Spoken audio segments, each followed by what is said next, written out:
তো আসসালামু আলাইকুম সবাইকে। ঈদের পরে আমরা আবার চলে এলাম তোমাদের জন্য নতুন একটি ক্লাস নিয়ে।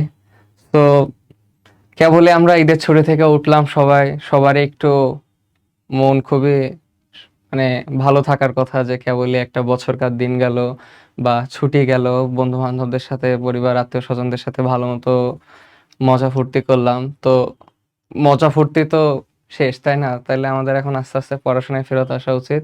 তো আজকে তোমাদের সাথে ক্লাসে আমি আছি, তোমাদের রেজওয়ানুল ইসলাম সাহিত্য ভাইয়া, বুয়েট ট্রিপলি 23 ব্যাচ। তো আজকে আমি তোমাদেরকে পড়াবো হচ্ছে আলোর প্রতিফলন সম্পর্কে। তো আলোর প্রতিফলন সম্পর্কে আমি কি কি পড়াবো দেখো তোমাদেরকে, যে হচ্ছে আমি কিন্তু বই থেকে বুঝতে পারলা ছবি নিয়ে নিয়ে মানে বই থেকে ছবি নেওয়ার একটা কারণ হচ্ছে যে ধরো তোমরা তো সবাই বই পড়বা, বোর্ড বই, তো বোর্ড বই থেকে পড়ার পরে যেন তোমাদের বুঝতে সুবিধা হয় যে আসলে ভাইয়া কি পড়াইলো আর বইয়ে কি জিনিস দেওয়া আছে। তো এই জন্য বই থেকে ছবি নিয়ে নিয়ে আমি সব টপিকই কভার করছি, মোটামুটি সব টপিকই এখানে আছে। আর হচ্ছে লাস্টে একটা দুইটা ম্যাথও আছে যাতে তোমাদের বুঝতে সুবিধা হয়। বইয়ের অনুশীলনীরও কিছু কাজ টাজ রেখে দিচ্ছি। আমরা চলো আরো আলোচনা করব পড়তে পড়তে। আজকের ক্লাস আমরা শুরু করি, তাহলে কি বলো, দেরি না করে? তো পুরো ভিডিওটা দেখবা আমার সাথে, ঠিক আছে? এই ভিডিওটা দেখলে তোমার ক্লাস 9-10-এর আলোর প্রতিফলন চ্যাপ্টারটার জন্য যত কিছু দরকার এই ভিডিওর মধ্যে আমি অবশ্যই দেখাই দেব। তো এই একটা ভিডিও দেখলেই আমি আশা করি তোমাদের সবার হয়ে যাবে, ঠিক আছে? তো চলো আমরা আগাই তাহলে। শুরুতেই আলোর প্রকৃতি, ঠিক আছে? আলো কিন্তু এক ধরনের তরঙ্গ হিসেবে আসে আমাদের মাঝখানে, ঠিক আছে? মানে আলো এক ধরনের কি তরঙ্গ। তাহলে এই যে দেখো, আমি তোমাকে বলি, আমরা তো চোখে বিভিন্ন ধরনের আলোক রশ্মি দেখতে পাচ্ছি, বিভিন্ন ধরনের বলতে বিভিন্ন রঙের আর কি। যে ধরো আমার এই শার্টের রং হচ্ছে, যেটা হচ্ছে কি বলা যায়, একটু সবুজ নীল টাইপ কালার, যাই হোক দেখতে পাচ্তেছি আমরা। বা আমার এই ঘড়ির কালার কালো দেখতে পাচ্তেছি। বা আর কি বলতে পারি, আমার এই যে আশেপাশে এই যে বোর্ডের এখানে কালো দেখতে পারতেছি, তাই না? এই যে আলোর বিভিন্ন রং আমরা দেখতে পারতেছি, এটা কেন হয় বলো তো? এটা কিন্তু হয় আলোর তরঙ্গ দৈর্ঘ্যের জন্য। প্রত্যেকটা তরঙ্গ, ঠিক আছে, প্রত্যেকটা তরঙ্গের কিন্তু নিজস্ব তরঙ্গ দৈর্ঘ্য থাকে, ঠিক আছে? প্রত্যেকটা তরঙ্গের কি থাকে, নিজস্ব তরঙ্গ দৈর্ঘ্য থাকে। অর্থাৎ তরঙ্গ দৈর্ঘ্য কি, একটা পূর্ণ তরঙ্গ যতটুকু পথ কভার করে সেই দৈর্ঘ্যটাকে বলা হচ্ছে তরঙ্গ দৈর্ঘ্য, ঠিক আছে?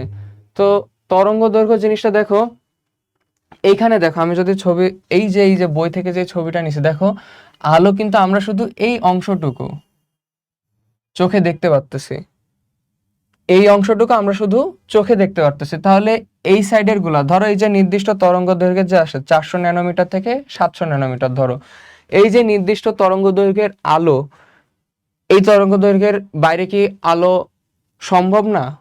অবশ্যই সম্ভব। কেননা এখানে দেখো, এখানে বিভিন্ন রেঞ্জের দেওয়া আছে, যে গামা রে, এক্স রে, আল্ট্রাভায়োলেট রে, ইনফ্রারেড রে, মাইক্রোওয়েভ, রেডিও ওয়েভ, এইগুলাও কিন্তু এক ধরনের আলো, কিন্তু এর তরঙ্গ দৈর্ঘ্যগুলো আমাদের চোখের যেই মানে চোখ দ্বারা এগুলো দেখা সম্ভব হয় না, এই জন্য এগুলো আমরা দেখতে পারি না। তাহলে কতটুকু দেখতে পারি, 400 ন্যানোমিটার থেকে 700 ন্যানোমিটার এর মধ্যবর্তী তরঙ্গ দৈর্ঘ্যের আলোক রশ্মিগুলোকে আমরা দেখতে পারি। আবার দেখো এইখানে এক একটা তরঙ্গের দৈর্ঘ্যের জন্য কালার হয় এক এক রকম। তো এটা তোমরা আসলে আরো যখন ইন্টারে উঠবা তখন কোন তরঙ্গের দৈর্ঘ্যের জন্য কোন কালার, এটা আরো ভালো মতো পড়বা। তো এখন তোমার ওটা জানার দরকার নেই আসলে কোন তরঙ্গ দৈর্ঘ্যের জন্য কোন কালারটা আমরা দেখতে পারি, ঠিক আছে? তো এইটা ছিল মূলত আলোর তরঙ্গ দৈর্ঘ্য নিয়ে বিভিন্ন আলোচনা, যে কতটুকু আমরা দেখতে পারি কতটুকু আমরা দেখতে পারি না। আর দেখলে হচ্ছে চোখের ইসে বিভিন্ন তরঙ্গ দৈর্ঘ্যে আমরা বিভিন্ন ধরনের আলো দেখতে পারি, ঠিক আছে?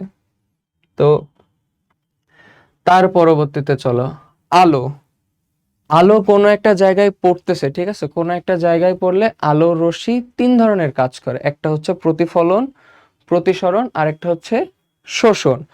প্রতিফলন জিনিসটা কি, এই যে এই পুরা টপিকটা মানে এই পুরা চ্যাপ্টারটা কিন্তু আমাদের আলোর প্রতিফলনের উপরে, পুরা চ্যাপ্টারটা আলোর প্রতিফলনের উপরে। তাহলে এছাড়াও আলো আরো দুইটা ধরনের কাজ করে, সেটা হচ্ছে কি বলতো, প্রতিসরণ আর একটা হচ্ছে শোষণ। প্রতিফলন জিনিসটা কি, আমি যদি এখানে সহজ কথায় বলতে যাই, দেখো একটা তলে এসে আলোটা পড়বে, আলোটা পড়ার পরে সে সেটাকে প্রতিফলিত করে দিবে, ঠিক আছে, সেটাকে সে প্রতিফলিত করে দিবে, অর্থাৎ সে আলোটাকে ব্যাক করে দিবে, আলোটাকে ব্যাক করে দিবে, এটা হচ্ছে প্রতিফলন। তাহলে প্রতিসরণ জিনিসটা কি? প্রতিসরণ হচ্ছে সেই মাধ্যমটা ভেদ করে যখন আলো পার হবে। প্রতিসরণ কি হবে? মাধ্যমটা ভেদ করে, ধরো এই যে এই মাধ্যমে এসে আলো পড়ছে না, মাধ্যমটা ভেদ করে আলো ওই পাশে চলে যাবে, ঠিক আছে। তো প্রতিফলন আর প্রতিসরণের মধ্যে একটা যদি উদাহরণ দিতে বলো, আমি বলি তোমাকে, ঠিক আছে। আমরা কিন্তু দেখো, তার আগে আমি তোমাকে বলি আমরা কিভাবে কোনো বস্তুকে দেখি, ঠিক আছে। তুমি একটা বস্তু ধরো, একটা বস্তু, সেটা আমরা কিভাবে দেখতেছি, আমাদের চোখে কিভাবে আসতেছে? সেই বস্তু থেকে আলো প্রতিফলিত হয়ে কিন্তু আমাদের চোখে আসলে আমাদের চোখের যে সেলগুলো আছে, কোষগুলো আছে, সেইগুলোর দ্বারা যেই রং আমরা দেখতে পারি সেটাই দেখি। তার মানে কি বলতো, সেই বস্তু থেকে আলো আমার চোখে আসা লাগবে। কি বললাম? সেই বস্তু থেকে আলো প্রতিফলিত হয়ে আমার চোখে আসা লাগবে। যেমন এই যে আমার যে শার্টের কালারটা তোমরা দেখতে পাচ্ছ, এই শার্ট থেকে কিন্তু রংটা প্রতিফলিত হচ্ছে, যেই রংটা প্রতিফলিত হয়ে তোমাদের চোখে যাচ্ছে তোমরা সেটাই দেখতে পারতেছো, ঠিক আছে। এখন ধরো আমি তোমাকে বললাম তোমার চোখে কোনো আলো আসতেছে না, তোমার চোখে কোনো আলো আসতেছে না, তুমি একটা বস্তুর উপর টর্চ মেরে দিয়ে রেখে দিছো, ঠিক আছে। কিন্তু ওই বস্তুর উপর যে টর্চ মারলা, কিন্তু তোমার চোখে ওই বস্তু থেকে আলো প্রতিফলিত হয়ে আসতেছে না, তাহলে কিন্তু তুমি বস্তুটার রং কি বা ওই বস্তুটা দেখতে পারবা না। তার মানে এটা থেকে একটা জিনিস বোঝা যায় যে ধরো বস্তুর উপর আলো আছে, কিন্তু সেই বস্তুর আলো তোমার চোখে প্রতিফলিত হয়ে আসতেছে না, তার মানে কিন্তু তুমি ওই বস্তু দেখতে পারবা না। তাহলে তোমার কোনো বস্তুকে দেখার জন্য তার রংকে নির্ধারণ করার জন্য অবশ্যই ওই বস্তু থেকে আলো প্রতিফলিত হয়ে তোমার চোখে আসা লাগবে। আশা করি আমি এই জিনিসটা বুঝাইতে পারছি। আর প্রতিফলিত বলতে তাহলে বোঝা যাচ্ছে কোনো একটা কিছুতে আলো পড়ে ওই আলোটা আবার ব্যাক করবে, কোনো কিছুতে আলো পড়ে সেটা আবার ব্যাক করবে, এটাই হচ্ছে কি, এটাই হচ্ছে আলোর প্রতিফলন। তাহলে প্রতিসরণ জিনিসটা কি? এবার তুমি আমার কথা ভালো মতো খেয়াল করো। তুমি ধরো একটা টর্চ লাইট নিলা বা একটা লেজার লাইট নিলা, সেটা নিয়ে হচ্ছে ইসের মধ্যে, পানির মধ্যে, এক বালতি পানির মধ্যে বা পুকুরের মধ্যে মারলা, ঠিক আছে। তখন কি দেখতে পারবো? ওই আলোটা কিন্তু পানির যে উপরের স্তর না, ওইটা কিন্তু ভেদ করে ভিতরে ঢুকে যাবে, ঠিক আছে। আলো কিন্তু তখন ব্যাক বা কিছু অংশ হয়তো ব্যাক করতেছে, প্রতিফলন করতেছে, আবার প্রতিসরণও হচ্ছে, মানে পানির ওই মাধ্যমটাকে ভেদ করে ভিতরে ঢুকে যাচ্ছে, ঠিক আছে। এটা হলো কি আলোর প্রতিফলন আর প্রতিসরণ। তো আর একটা জিনিস কি বাদ থাকে, সেটা হচ্ছে শোষণ। শোষণ জিনিসটা হচ্ছে তুমি আলো মানে প্রতিফলিত হলো, প্রতিসরিতও হইলো, কিন্তু কিছু অংশ সে নিজের মধ্যে রেখে দেয়, ঠিক আছে, শুষে নেয় এক কথায়। এটাই কি, এটাই হচ্ছে তোমার আলোর শোষণ, ঠিক আছে। এটাই হচ্ছে কি আলোর শোষণ। এখন একটা বস্তুর ক্ষেত্রে আলোর প্রতিফলন যদি সেটা একদম যেমন দেওয়ালে, ঠিক আছে, দেওয়ালে তো তোমার হচ্ছে আলোর প্রতিসরণ হওয়া সম্ভব না, কেননা স্বচ্ছ মাধ্যম হওয়া লাগবে। মানে স্বচ্ছ মাধ্যম বলতে পাতলা লেয়ার, ওটা প্রতিসরণের চ্যাপ্টারে যে আমরা দেখব। তো আলো বেসিকলি তোমার হচ্ছে প্রতিফলন, প্রতিসরণ, শোষণ তিনটাই ম্যাক্সিমাম কেসে হয়ে থাকে, বাট কিছু কিছু জায়গায় যদি প্রতিসরণ হওয়ার জন্য যে বৈশিষ্ট্যগুলো থাকার দরকার ওইটা যদি ফুলফিল না করে তাহলে প্রতিসরণ হয় না, প্রতিফলিত হয়। আবার প্রতিফলন হওয়ার জন্য যে ক্রাইটেরিয়াগুলো থাকার দরকার সেটা না থাকলে প্রতিসরিত হয়, বাট প্রতিফলন ম্যাক্সিমাম কেসেই হয়, ঠিক আছে। এখন দেখো শোষণের ক্ষেত্রে একটা জিনিস খেয়াল করো, এখানে এই যে লাইনটা, একটা বস্তু সব রং শোষণ করে, সব রং শোষণ করে যেটা প্রতিফলিত করে সেটাকেই তার রং বলে মনে হয়। কি বললাম? সব রং শোষণ করবে, শোষণ করার পরে যেটাকে প্রতিফলিত করবে সেইটাকে তার রং মনে হয়। চলো এই জিনিসটা আমরা একটু ডিটেলসে বুঝি, ঠিক আছে। এই যে এখানে সাদা, এখন দেখো সূর্যের আলোতে কিন্তু 7 ধরনের রং থাকে, বেনি আসো কলা, 7টা একসাথে মিশানো থাকে বলে আমাদের কাছে সেটাকে দেখতে কি মনে হয়, সাদা রং মনে হয়, তাই না। সাদা রং এসে পড়লো, আমি কি বলছি, ওই বস্তু থেকে কিন্তু আলো প্রতিফলিত হওয়া লাগবে। কি বললাম? বস্তু থেকে আলো প্রতিফলিত হওয়া লাগবে, তখনই আমরা সেই বস্তুটাকে দেখতে পারতেছি। তাহলে এইখানে ধরো একটা প্রশ্ন, এই যে লাল গোলাপকে আমরা লাল দেখতেছি, পাতাকে সবুজ দেখতেছি, কেন দেখতেছি? এখানে দেখো সূর্য থেকে সব রং এসে পড়তেছে, সব ধরনের রং এসে পড়তেছে। আচ্ছা, সব ধরনের রং এসে পড়লে এখানে কি বলছে, সব রং শোষণ করে যেটা প্রতিফলিত করে। তার মানে আমরা বলতো, অবশ্যই গোলাপকে লাল দেখতেছি কেন, লাল আলো প্রতিফলিত আমাদের চোখে আসতেছে তাই। তার মানে কি, যদি বেনি আসহ কলা সূর্য থেকে রং পড়ে, সে লাল রং বাদে সব কয়টা রং শোষণ করে নিচ্ছে। কেননা লাল যেহেতু তার নিজের রং, সে সেটা শোষণ করতে পারতেছে না, লাল রং বাদে সবগুলো শোষণ করে নিচ্ছে, শুধু লালকেই সে প্রতিফলিত করতেছে। এই জন্য আমাদের চোখে আমরা জিনিসটাকে লাল দেখতেছি, কেননা তার আসল রং কি, লাল। তার আসল রং যেটা, সে কিন্তু সেটা শোষণ করতে পারবে না। তাহলে এইখানে দেখো পাতার ক্ষেত্রে কি হচ্ছে, পাতার ক্ষেত্রে পাতার রং সবুজ, আর সূর্য থেকে সবগুলো আলো এসে পড়তেছে, সে সবুজ রংটা শোষণ করতে পারতেছে না, বাকি সব রং শোষণ করে নিচ্ছে। তারপরে কি করতেছে, শুধু সবুজটাই প্রতিফলিত করতেছে বলে আমরা পাতার রঙকে সবুজ দেখতে পারতেছি। তাহলে এইখানে বই দেখবে একটা প্রশ্ন করা আছে বা বলা আছে যে শুধু যদি আমরা লাল রং দিই, শুধু যদি লাল রং দিই, এখন তাহলে কি হবে, গোলাপের ক্ষেত্রে গোলাপের রং যেহেতু লাল, এটা কিন্তু লাল রংকে শোষণ করবে না, কি করবে তাহলে, লাল রংকে প্রতিফলিত করে দিবে, তাই তো।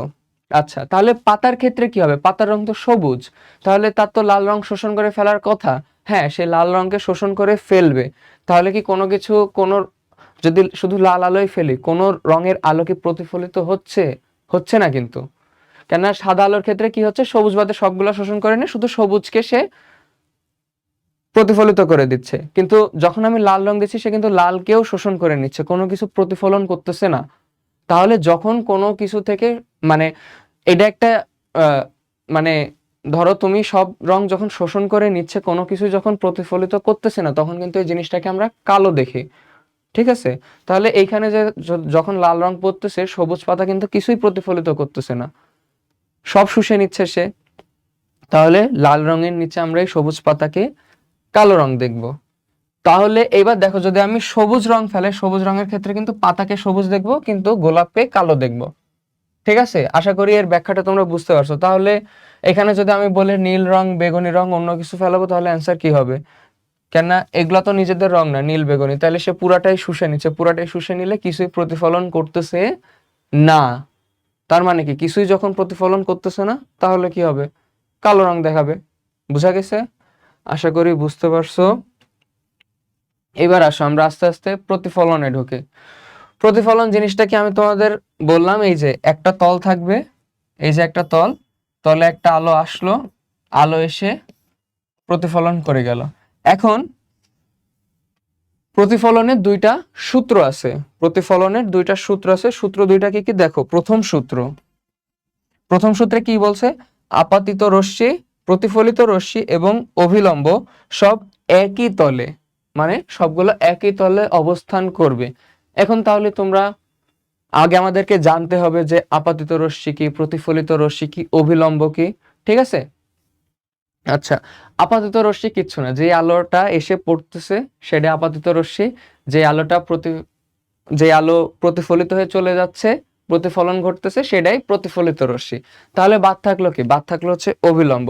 আচ্ছা, অভিলম্ব জিনিসটা আমি যদি তোমাদেরকে বুঝাই, সহজ কথায় বলতে গেলে দেখো,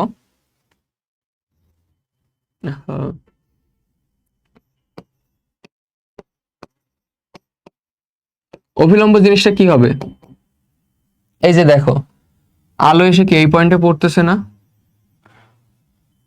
আপাতিত রশ্মি এবং যেই তলের উপর পড়তেছে,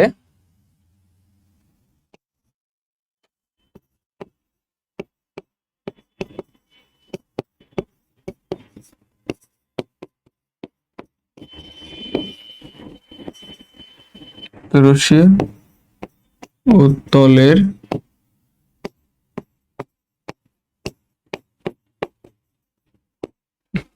সুন্দর করে লিখে ধরো,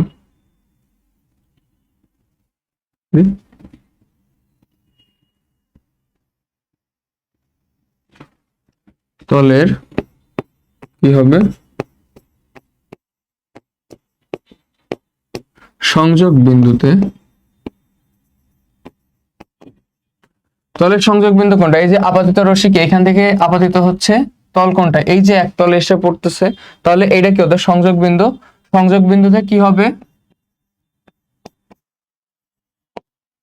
তলের উপর লম্ব। তাহলে দেখো, এই যে এইটা একটা কি প্লেন তল, তো এই প্লেন তলে এসে আলো আপাতিত হচ্ছে, আলো এসে পড়ার পর কি এটা সংযোগ বিন্দু না? এই যে সংযোগ বিন্দুতে দেখো যেটা হচ্ছে এই তলের উপর লম্ব, তার মানে কি এই কোণটা কিন্তু 90 ডিগ্রি হবে। বুঝা গেছে আমার কথা? এটাই হচ্ছে অভিলম্ব।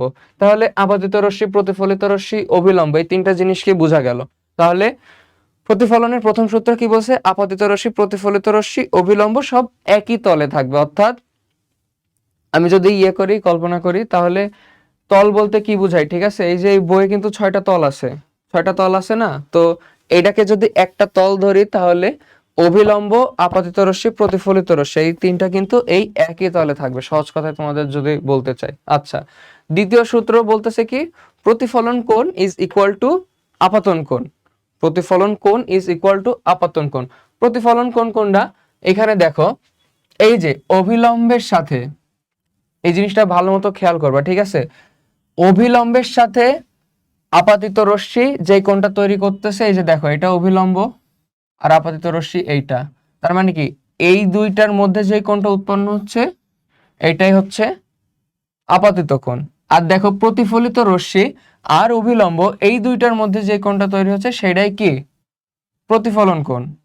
ঠিক আছে, এখন অনেকে ভুল করে কি, অনেকে এই যে এই কোণটা নিতে চায়, মানে তলের সাথে এই কোণটা, এটা কিন্তু রং, এটা কিন্তু হবে না, এটা কিন্তু হবে না। কোনটা হবে? অভিলম্বের সাথে আপাতিত রশ্মি আর অভিলম্বের সাথে প্রতিফলিত রশ্মি। বুঝা গেছে? আশা করি বুঝতে পারছো। তারপরে চলো, আচ্ছা, মসৃণ এবং অমসৃণ পৃষ্ঠে প্রতিফলন। দেখো, মসৃণ পৃষ্ঠে যখন প্রতিফলন হচ্ছে, এখানে একটা জিনিস খেয়াল করো আমাদের। দেখো, কোন রশ্মি প্রতিফলিত কিভাবে হচ্ছে এটা যদি আমরা বের করতে চাই, ঠিক আছে, তাহলে ফিগার অনুযায়ী এই যে এখানে দেখো, এখানে ফার্স্টে আমাকে কি করতে হবে? একটা আপাতিত রশ্মি আসতেছে, ঠিক আছে, সেটা প্রতিফলিত কিভাবে হচ্ছে এটা আমরা কিভাবে বুঝবো? একটা অভিলম্ব আঁকাবো। এই যে দেখো, আপাতন কোণ যেটা হবে, প্রতিফলন কোণ সেটা হবে, এইভাবে তো আমরা বের করবো। তাহলে ফার্স্টে কি করব? যেই বিন্দুতে আলো পড়তেছে সেখানে একটা অভিলম্ব আঁকাবো, আপাতন কোণটা দেখবো, তারপরে সেই অনুযায়ী অভিলম্বের সাথে একটা প্রতিফলন কোণ আঁকে, আলোকে ওই পাশে প্রতিফলিত করে দেবো। এইভাবে আমরা নির্ণয় করব যে কিভাবে আলো প্রতিফলিত হচ্ছে। এবার দেখো, এইখানে আমরা তাহলে এই যে এই বিন্দুতে আলো এসে পড়তেছে, এই বিন্দুতে আলো এসে পড়তেছে, এই বিন্দুতে আলো এসে পড়তেছে, এই বিন্দুতে আলো এসে পড়তেছে, তাই তো? তাহলে এখানে একটা অভিলম্ব আঁকাই, ছোট করে, ছোট করে আঁকাই। এখানে যদি অভিলম্ব আঁকাইতে চাই, দেখো এটা একটা অভিলম্ব বলতে পারি, এটা একটা অভিলম্ব বলতে পারি, এটা একটা অভিলম্ব বলতে পারি, এটা একটা অভিলম্ব বলতে পারি, তাই তো? এখন তার মানে কি হচ্ছে বলতো? এইটা আপতন কোণ হচ্ছে, এটা যদি আপতন কোণ হয় এটাও প্রতিফলন কোণ হবে। এখানে দেখো, এইটা আপতন কোণ হচ্ছে, এটা প্রতিফলন কোণ হচ্ছে, এখানে এইটা আপতন কোণ হচ্ছে, এটা প্রতিফলন কোণ হচ্ছে, এটা আপতন কোণ, এটা প্রতিফলন কোণ, তাই তো? এখন দেখো, এই চারটা কিন্তু সমান্তরালে আসতেছে, এই চারটা রশ্মি কি সমান্তরালে আসতেছে না? এই চারটা রশ্মি যখন সমান্তরালে আসতেছে, আবার প্রত্যেকটা কি একই তলের উপর লম্ব না? তার মানে কি এই কোণটা প্রত্যেকটার ক্ষেত্রে কিন্তু সেম হবে। তাহলে এই আপতন কোণ যখন প্রত্যেকটার ক্ষেত্রেই সেম হবে, প্রতিফলন কোণও অবশ্যই প্রত্যেকটার ক্ষেত্রে সেম হবে। তার মানে এখানে আমার কমন সেন্সে তো বলে দিচ্ছে যে ধরো অভিলম্ব প্রত্যেকটা 90 ডিগ্রি সেম ভাবেই আছে, আপতন কোণ প্রত্যেকটা সমান, প্রতিফলন কোণ প্রত্যেকটা সমান, তার মানে তারা সেম ওয়েতে বলতে কি পরস্পর সমান্তরাল ভাবেই প্রতিফলিত হয়ে চলে যাবে। এইখানে কি জিনিসটা হচ্ছে, এইখানে বলতে পারো তাহলে ভাই এখানে কি হচ্ছে? দেখো, এইখানে তলটা এইভাবে ছিল বলে অভিলম্বটা এরকম হচ্ছে, ঠিক আছে? এখন ধরো এটা আমি একটু অন্য কালার দিয়ে তোমাদেরকে দেখাই। আচ্ছা, ধরো এই কালারটা দিয়ে দেখাই। ধরো এখানে কি হচ্ছে, এই যে তলটা এরকম ছিল বলে অভিলম্বটা এরকম হচ্ছে, ঠিক আছে? এখন ধরো তলটা এরকম হলো, আলো এইখানে এসে পড়লো, ঠিক আছে? এখন ধরো তলটা এরকম হলে আমি অভিলম্ব এইভাবে আঁকাতে হচ্ছে, তলটা এখানে কি এরকম না? তাহলে কি আমি অভিলম্ব এইভাবে আঁকাইতে পারবো? এই তলের উপর লম্ব তো এটা হবে না, তলের উপর লম্ব হবে কিরকম, এরকম একটা বেঁকা হবে। তাহলে অভিলম্বটা যদি অন্য কালার দিয়ে আঁকাই, তাহলে তলের উপর অভিলম্বটা অনেকটা এইরকম হবে। তখন কি হবে? আলো প্রতিফলিত হবে কিভাবে? এই যে এর সমান করে, তাহলে ওই রকম করে যদি আঁকাই এরকম করে হচ্ছে, বোঝা যাচ্ছে? তাহলে এখানে কি হচ্ছে, এটা আপতিত রশ্মি হচ্ছে, এটা প্রতিফলিত রশ্মি হচ্ছে। তাহলে এই তলটার ক্ষেত্রে এইটা অভিলম্ব হচ্ছে, আলো এইভাবে পড়ে, এই যে এখানে লিখে দিই তোমাদের, এটা হচ্ছে আই আর এটা হচ্ছে আর। আই বলতে ইনসিডেন্ট অ্যাঙ্গেল আর আর বলতে রিফ্লেক্টেড অ্যাঙ্গেল। তোমার হচ্ছে আপাতনের ইংরেজি হচ্ছে ইনসিডেন্ট, আর হচ্ছে রিফ্লেকশন মানে তো প্রতিফলন। তো বুঝা গেছে এই জিনিসটা, যখন তল সমান থাকতেছে অভিলম্ব একদম সোজা হচ্ছে, কিন্তু তল যখনই বেঁকা তেরা হয়ে যাচ্ছে, বা যদি এইটার জন্য দেখাই, দেখো আলো যদি এইভাবে এসে পড়ে, তাহলে এর জন্য ফার্স্ট আমাকে কি করতে হবে, অভিলম্ব আঁকাইতে হবে। অভিলম্বটা আঁকে আমি কি দেখতে পেলাম, ধরো অভিলম্বটা এরকম আসলো, ঠিক আছে? তাহলে প্রতিফলিত রশ্মি কোনটা হবে,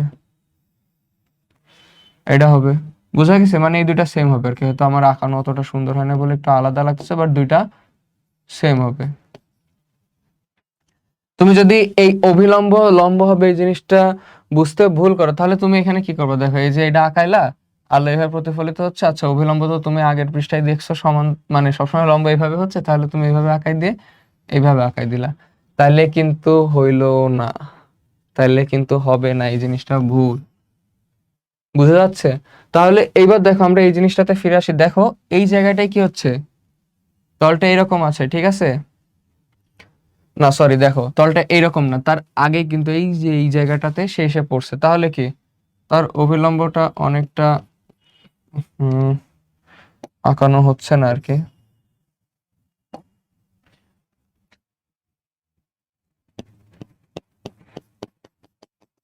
তার অভিলম্বটা অনেকটা এরকম হবে।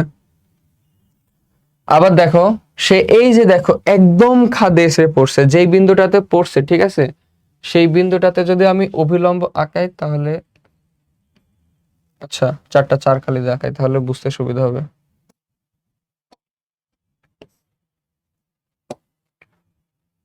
একটু হালকা এইদিকে বেঁকে যাবে, এই যে দেখছো সেকেন্ড রশ্মিটার জন্য এইটা হচ্ছে। এইবার দেখো থার্ড রশ্মিতে কি হচ্ছে, এসে পড়লো, পরে এইটা অনেকটাই সোজা বরাবর হবে, বাট তাও হালকা একটু বামের দিকে চেপে থাকবে, হালকা একটু কি হবে, বামের দিকে চেপে থাকবে।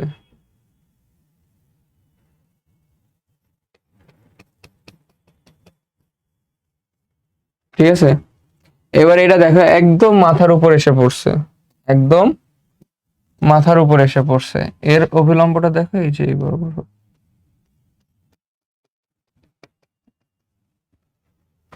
দেখো চারটা আলো যেইভাবে এসে পড়ছে, তাদের অভিলম্ব গুলো এক এক রকম হয়েছে বলে অভিলম্বের সাথে আপতন কোণ যেটা প্রতিফলন কোণ, সেই অনুযায়ী আঁকায় কিন্তু চারটা চার ভাবে প্রতিফলিত হয়েছে। অর্থাৎ সমান্তরালে আলো এসে পড়লেও অমসৃণ তলে কিন্তু আলোগুলো সমানভাবে প্রতিফলিত হয় নাই।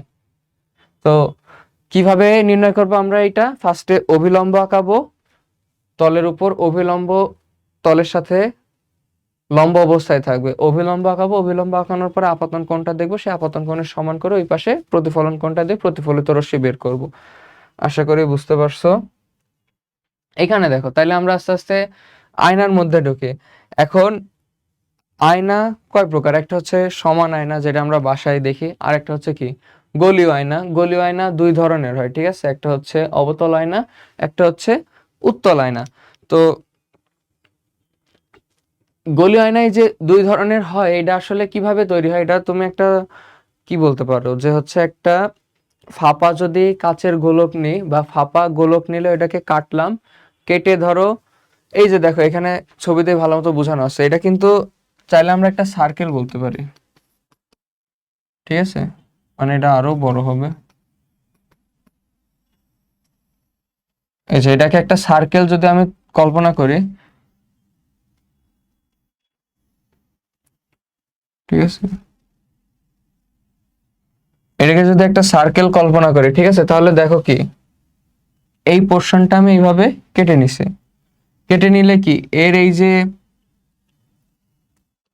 ধরো এই যে সার্কেলটাই, এটা হচ্ছে কি সার্কেলের একটা কেন্দ্র থাকে না, সেই সার্কেলের কেন্দ্রটাকে কিন্তু আমরা হচ্ছে কিসের কেন্দ্র বলি, এই যে আয়নার কেন্দ্র বলি। আচ্ছা আয়না যে দুই প্রকার, দাঁড়াও, আয়না যে দুই প্রকার সেটা কি কি, একটা হচ্ছে উত্তল, একটা হচ্ছে অবতল। উত্তল আয়না কোনটা, যেটাতে এই যে গোলককে কাটার পরে উপর পৃষ্ঠে দেখো আলো প্রতিফলিত হচ্ছে, এখানে কি আলো উপর পৃষ্ঠে প্রতিফলিত হচ্ছে না, তাহলে এটা উত্তল আয়না। আর যেটাতে আলো এই যে ভিতরের পৃষ্ঠ থেকে প্রতিফলিত হয় সেটা হচ্ছে কি, সেটা হচ্ছে অবতল আয়না। তাহলে তোমাকে সহজ কথায় যদি বলি, এখানে দেখো দেখতে কিন্তু গোলীয় আয়নাগুলা এইরকম হয়। তুমি যদি এই যে ভিতরের পাশ থেকে, এই যে ভিতরের পাশ থেকে আলোর প্রতিফলন পাও, মানে এইখানে যে আলো এইভাবে প্রতিফলিত হয়ে আসছে, তাহলে সেটা কি অবতল আয়না হবে। আর যদি তুমি যেটা অবতল মানে কি, একটু ভিতরের দিকে বাঁকানো তাই অবতল। উত্তল মানে কি, উত্তল, এই যে দেখো এই পার্টটা কিন্তু উত্তল অবস্থায় আছে, তাই না? তাহলে তুমি যদি এই পাশ থেকে প্রতিফলন পাও তাহলে সেটা হবে কি উত্তল আয়না। এখন দেখো আমি তোমাদেরকে কি বুঝাচ্ছিলাম, এই যে এটাকে একটা বৃত্তেরই কিন্তু একটা অংশ হিসেবে আমরা তুলনা করতে পারি। তাহলে বৃত্তের অংশ হিসেবে তুলনা করলে দেখো এই যে বৃত্তের যে বিন্দুটা থাকবে কেন্দ্রবিন্দু, সেটাই হবে কি এই আয়নার ক্ষেত্রেও সেটাই হবে তার কেন্দ্র, ঠিক আছে? এখন দেখো এই যে প্রধান অক্ষ, যেটা প্রধান অক্ষ কি হবে, আয়নার যে বিন্দুটাকে ছেদ করবে, এই যে এই বিন্দু, এই বিন্দুটাকে কি বলা হয়, এই বিন্দুটাকে পোল বলা হয়। কি বলা হয়, এই বিন্দুটাকে পোল বলা হয়। আর পোল মানে প্রধান অক্ষে পোল বা পোলের বাংলা হচ্ছে মেরুবিন্দু। পোল আর কেন্দ্রের মধ্যবর্তী বিন্দুকে বলা হয় ফোকাস বিন্দু। এই যে দেখো এটা যদি কেন্দ্র হয়, এটা যদি পোল বা মেরুবিন্দু হয়, এদের মধ্যবিন্দু হবে ফোকাস বিন্দু, ঠিক আছে? তাহলে এইখানে দেখো অবতল আয়নার ক্ষেত্রেও সেম জিনিস। এই যে এটাকে আর দিয়ে রেডিয়াস দ্বারা বোঝাচ্ছে কেন, এই যে কেন্দ্র থেকে কোনো বৃত্তের উপর যে দূরত্ব সেটাকে তো আমরা রেডিয়াস দ্বারাই বুঝাই, ব্যাসার্ধ, এর জন্য এটাকে আর দিয়ে বুঝাইছে। তাহলে এই আয়নাটাকে যদি আমরা একটা বৃত্ত কল্পনা করি, মানে এই কার্ভ সারফেস দিয়ে একটা যদি বৃত্ত কল্পনা করি, তাহলে সেই বৃত্তটার কেন্দ্রটাই হবে এই আয়নাটার কেন্দ্র। তারপর কি প্রধান অক্ষ আয়নাটাকে যে বিন্দুকে ছেদ করবে সেটাকে বলবো আমরা মেরুবিন্দু বা পোল। আর মেরুবিন্দু আর কি কি বলে এটাকে কেন্দ্র, মেরুবিন্দু আর কেন্দ্রর মধ্যবিন্দুকে বলবো আমরা ফোকাস। তাহলে ফোকাস দূরত্ব, এখন দেখো মেরু থেকে ফোকাসের যে ডিস্টেন্সটা সেটাকে বলতেছে কি ফোকাস দূরত্ব, সেটাকে কি r/2 দ্বারা লিখছে। r/2 দ্বারা কেন লিখছে বলো তো, এই যে এই পুরাটা কি যদি আর হয়, পুরাটা রেডিয়াস তো প্রত্যেকটা পয়েন্টেই সেম না, এখানে যা আর হবে এখানে অবশ্যই সেম আর হবে। তো এখানে আমি কি বললাম, ফোকাস বিন্দুটা কি হবে মেরু আর কেন্দ্রের একদম মধ্যবর্তী বিন্দু, তার মানে অবশ্যই এটা তার অর্ধেক দূরত্ব হবে পুরো রেডিয়াসের। এই জন্য এটাকে ফোকাস দূরত্বকে কি বলছে, r/2। আচ্ছা, এবার দেখো প্রতিফলিত যে রশ্মি, মানে রশ্মি যে প্রতিফলিত হচ্ছে, তাই না? তাহলে কিভাবে প্রতিফলিত হচ্ছে, আমরা যদি নর্মাল প্লেন আয়নার ক্ষেত্রে বলি, তো আমরা তো দেখলাম যে তল থাকবে, অভিলম্ব থাকবে, যেই কোণে এসে আপতিত হচ্ছে সেই কোণে প্রতিফলিত হচ্ছে। কেন প্রতিফলনের দ্বিতীয় সূত্র কি, দ্বিতীয় সূত্র কি আপাতিত রশ্মি আর প্রতিফলিত রশ্মি, রশ্মি দিয়ে ছিল, রশ্মি দিয়ে ছিল না, আপাতন কোণ আর প্রতিফলন কোণ দুইটা সেম হবে, একই হবে। এটা ছিল আমাদের প্রতিফলনের দ্বিতীয় সূত্র। তো এইখানে দেখো যখন সমতল আয়না থেকে গোলীয় আয়না চলে আসতেছে ব্যাপারগুলা, তখন কিন্তু আলো কিভাবে প্রতিফলিত হচ্ছে এই জিনিসটা জানা আমাদের খুবই দরকার। এখানে আমি একটা ছবি আঁকাই তাহলে তোমরা বুঝতে পারবা। এই যে একটা ধরো গোলীয় আয়না আঁকাইলাম, তো এটাকে ধরো অবতল আয়না হিসেবে আমরা তুলনা করি। দেখো এটাকে অবতল আয়না কেন বলতেছে, আমি কিন্তু এই যে দাগগুলা দিয়ে কি বোঝাচ্ছি, বাইরের দিকে আমি লেয়ার মেরে দিচ্ছি, তার মানে কি আলো ভিতরের থেকেই প্রতিফলিত হবে, ঠিক আছে? তো আরেকটা জিনিস কি তোমার হচ্ছে অবতল আয়না হোক বা উত্তল আয়না হোক, ঠিক আছে, এই তিনটা যেই বৈশিষ্ট্য, এই তিনটা বৈশিষ্ট্য কিন্তু দুই আয়নার ক্ষেত্রেই সেম হবে। কিভাবে সেম হবে, দেখো আমি ধরো আঁকাই নিলাম, এইটা হচ্ছে কি আর মানে কেন্দ্র, আচ্ছা এটা হচ্ছে এফ, আর এটা হচ্ছে পি। এখানে কি বলছে কেন্দ্রমুখী, তার মানে আলো কেন্দ্র দিয়ে যাবে। আলো কি দিয়ে যাবে বলতেছি, কেন্দ্র দিয়ে যাবে। দেখো আলো যদি এইভাবে কেন্দ্র দিয়ে যায়, সেটা প্রধান অক্ষের সমান্তরাল হয়ে ব্যাক করবে। কি বললাম, আলো যদি কেন্দ্র দিয়ে যায়, কেন্দ্র দিয়ে যায়, তাহলে কি করবে প্রধান অক্ষের সমান্তরাল হয়ে ব্যাক করবে, ঠিক আছে? আচ্ছা, তাহলে এবার একটা জিনিস দেখো, আলো যখন কেন্দ্র দিয়ে যাচ্ছে প্রধান অক্ষের সমান্তরাল দিয়ে ব্যাক করতেছে, তাহলে একটা আলো যখন ধরো এই তিনটার জন্য, তিন বৈশিষ্ট্যের জন্য তিনটা রং নিই, তাহলে আলোকে যখন আমি সমান্তরালে পাস করব, আলোকে কি করব যখন সমান্তরালে পাস করব, দেখো আলোর কিন্তু বিপরীত ধর্ম মানে বিশিষ্ট, যে দেখো এখানে কেন্দ্র দিয়ে দিয়াচ্ছে বলে এটা সমান্তরালে প্রতিফলিত হচ্ছে, তাহলে এটা যদি সমান্তরালে আমি দেই, এটা কিন্তু কেন্দ্র দিয়ে প্রতিফলিত হবে। কি হবে? কেন্দ্র দিয়ে প্রতিফলিত হবে, ঠিক আছে। আর লাস্টেরটা কি থাকে? ফোকাসগামী। আলো যদি দেখো, আলো যদি ফোকাস দিয়ে যায়, আলো যদি ফোকাস দিয়ে যায়, তাহলে সে সেই ফোকাস দিয়ে ব্যাক করবে, তাহলে সে ওই ফোকাস দিয়েই ব্যাক করবে, ঠিক আছে। তো এইটা তুমি কিভাবে বুঝতে পারো? দেখো ফোকাস দিয়ে যাচ্ছে, ফোকাস দিয়ে ব্যাক করতেছে, ঠিক আছে। তো এই তিনটা জিনিস কিন্তু আমাদেরকে মনে রাখতে হবে, কেননা আমাদের যখন প্রতিবিম্ব তৈরি করতে হবে, কোন বিন্দু দিয়ে যাচ্ছে, কোন বিন্দু দিয়ে গেলে কিভাবে প্রতিফলিত হচ্ছে, এই জিনিসটা অবশ্যই মনে রাখতে হবে। এবং সিম্পলি তুমি তো এটা আমি অবতল আয়নার ক্ষেত্রে দেখাইলাম, উত্তল আয়নার ক্ষেত্রেও সেম জিনিস। তুমি যখন সমান্তরালে দিবা, তখন সেটা কি হবে? সমান্তরালে দিলে কি হবে? কেন্দ্র দিয়ে যাবে। যখন কেন্দ্র দিয়ে যাবে, কেন্দ্র দিয়ে যাওয়ার পরে সমান্তরালে প্রতিফলিত হবে। আর কি? ফোকাস দিয়ে গেলে ফোকাস দিয়েই ব্যাক করবে, ফোকাস দিয়ে গেলে ফোকাস দিয়েই ব্যাক করবে। এই তিনটা জিনিস মনে রাখতে হবে। তো তারপরে চলে আসে দেখো স্পেসিফিক আয়নার ক্ষেত্রে, ঠিক আছে। অবতল আয়নায় কিভাবে প্রতিফলিত হচ্ছে আর উত্তল আয়নায় কিভাবে প্রতিফলিত হচ্ছে। এখন দেখো আমি কি কি বলছিলাম, যে একটা হচ্ছে কেন্দ্র বলছিলাম, একটা ফোকাস বিন্দু বলছিলাম, একটা পোল বলছিলাম। এই তিনটা বিন্দু না, তিনটা বিন্দু দেখো আমি তোমাকে দেখাই, যে এখানে সি এফ পি, তিনটা বিন্দু, তিনটা বিন্দু কিন্তু তিনটা বিন্দুর মধ্যে বিভিন্ন স্থান ক্রিয়েট করছে। যেমন এই পাশে একটা পার্ট বলতে পারো সেন্টার, মানে কেন্দ্রের ওই পাশে একটা পোর্শন, কেন্দ্র থেকে ফোকাস পয়েন্ট পর্যন্ত একটা পোর্শন, ফোকাস থেকে পোল পর্যন্ত, মেরু পর্যন্ত একটা পোর্শন, তাই তো? তিনটা পার্ট হলো না? আমরা যদি বস্তুকে অবতল আয়নার ক্ষেত্রে কি বললাম, অবতল আয়নার ক্ষেত্রে বস্তুকে বিভিন্ন পজিশনে রাখলে, বিভিন্ন অবস্থানে রাখলে আমার কিন্তু প্রতিবিম্ব বিভিন্ন রকমের হবে। কি বললাম? অবতল আয়নার ক্ষেত্রে বস্তুকে বিভিন্ন অবস্থানে রাখলে বিভিন্ন ধরনের প্রতিবিম্ব তৈরি হবে, কিন্তু উত্তল আয়নার ক্ষেত্রে সেটা না। উত্তল আয়নার ক্ষেত্রে অলওয়েজ এক ধরনের প্রতিবিম্বই তৈরি হয়, ঠিক আছে। তো অবতল আয়নায় একটু ঝামেলা বেশি, সেই জন্য যে এক এক জায়গায় রাখলে এক এক রকম প্রতিবিম্ব তৈরি হইতেছে। তো তো পরীক্ষায় দেখবা অবতল আয়না নিয়ে ম্যাথ বেশি আসতেছে, কেন? উত্তল আয়নায় এক ধরনের প্রতিবিম্বই তৈরি হইতেছে, তো ওই এক ধরনের তো তোমার জন্য জানা খুবই সহজ। কিন্তু অবতল আয়নার ক্ষেত্রে কি হচ্ছে, এক এক অবস্থানে বস্তুকে রাখলে এক এক ধরনের প্রতিবিম্ব তৈরি হচ্ছে, এটা বের করা ঝামেলা। এখন দেখো বইয়ে কিন্তু ডিরেক্টলি এই যে এইটাও পাবা, এটাও পাবা, আর হচ্ছে এইটাও পাবা, এই তিনটা একদম বইয়ে ডিরেক্টলি বইয়ের মধ্যে যে বর্ণনা দেওয়া আছে বর্ণনায় দেওয়া আছে, ঠিক আছে। আর এই জিনিসটা দেখবা বইয়ের মধ্যে বর্ণনায় দেওয়া নাই, কিন্তু এই যে কাজ টাইপ একটা জায়গা আছে না, সেই কাজের ওইখানে দেওয়া আছে। তাহলে এটা আমরা ব্যাখ্যা দেখে রাখবো, আমাদের জন্য সুবিধা হবে। বাকি থাকলো এই দুইটা, এই দুইটা তেমন কঠিন কিছু না, আমি একবার বলে দিচ্ছি তাহলে বুঝতে পারবা।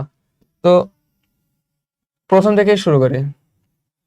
দেখো প্রথম থেকে শুরু করলে কি হচ্ছে, আমি একটা বস্তুকে এট ইনফিনিটি, ইনফিনিটি মানে কি তুমি দেখতে পাচ্ছ না, অনেক দূরে, অনেক দূরে একটা বস্তুকে রেখে দিচ্ছে, মানে অনেক দূরে মানে অনেক দূরে, তোমার ধারণার বাইরে, ঠিক আছে।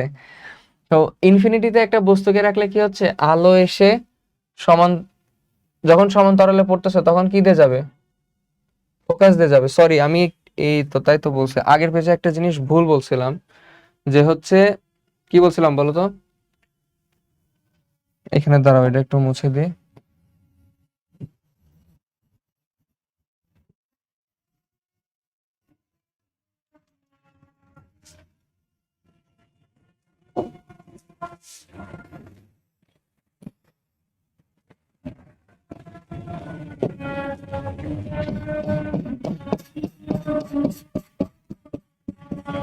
দেখো ভুল বলছিলাম হচ্ছে, আলো যখন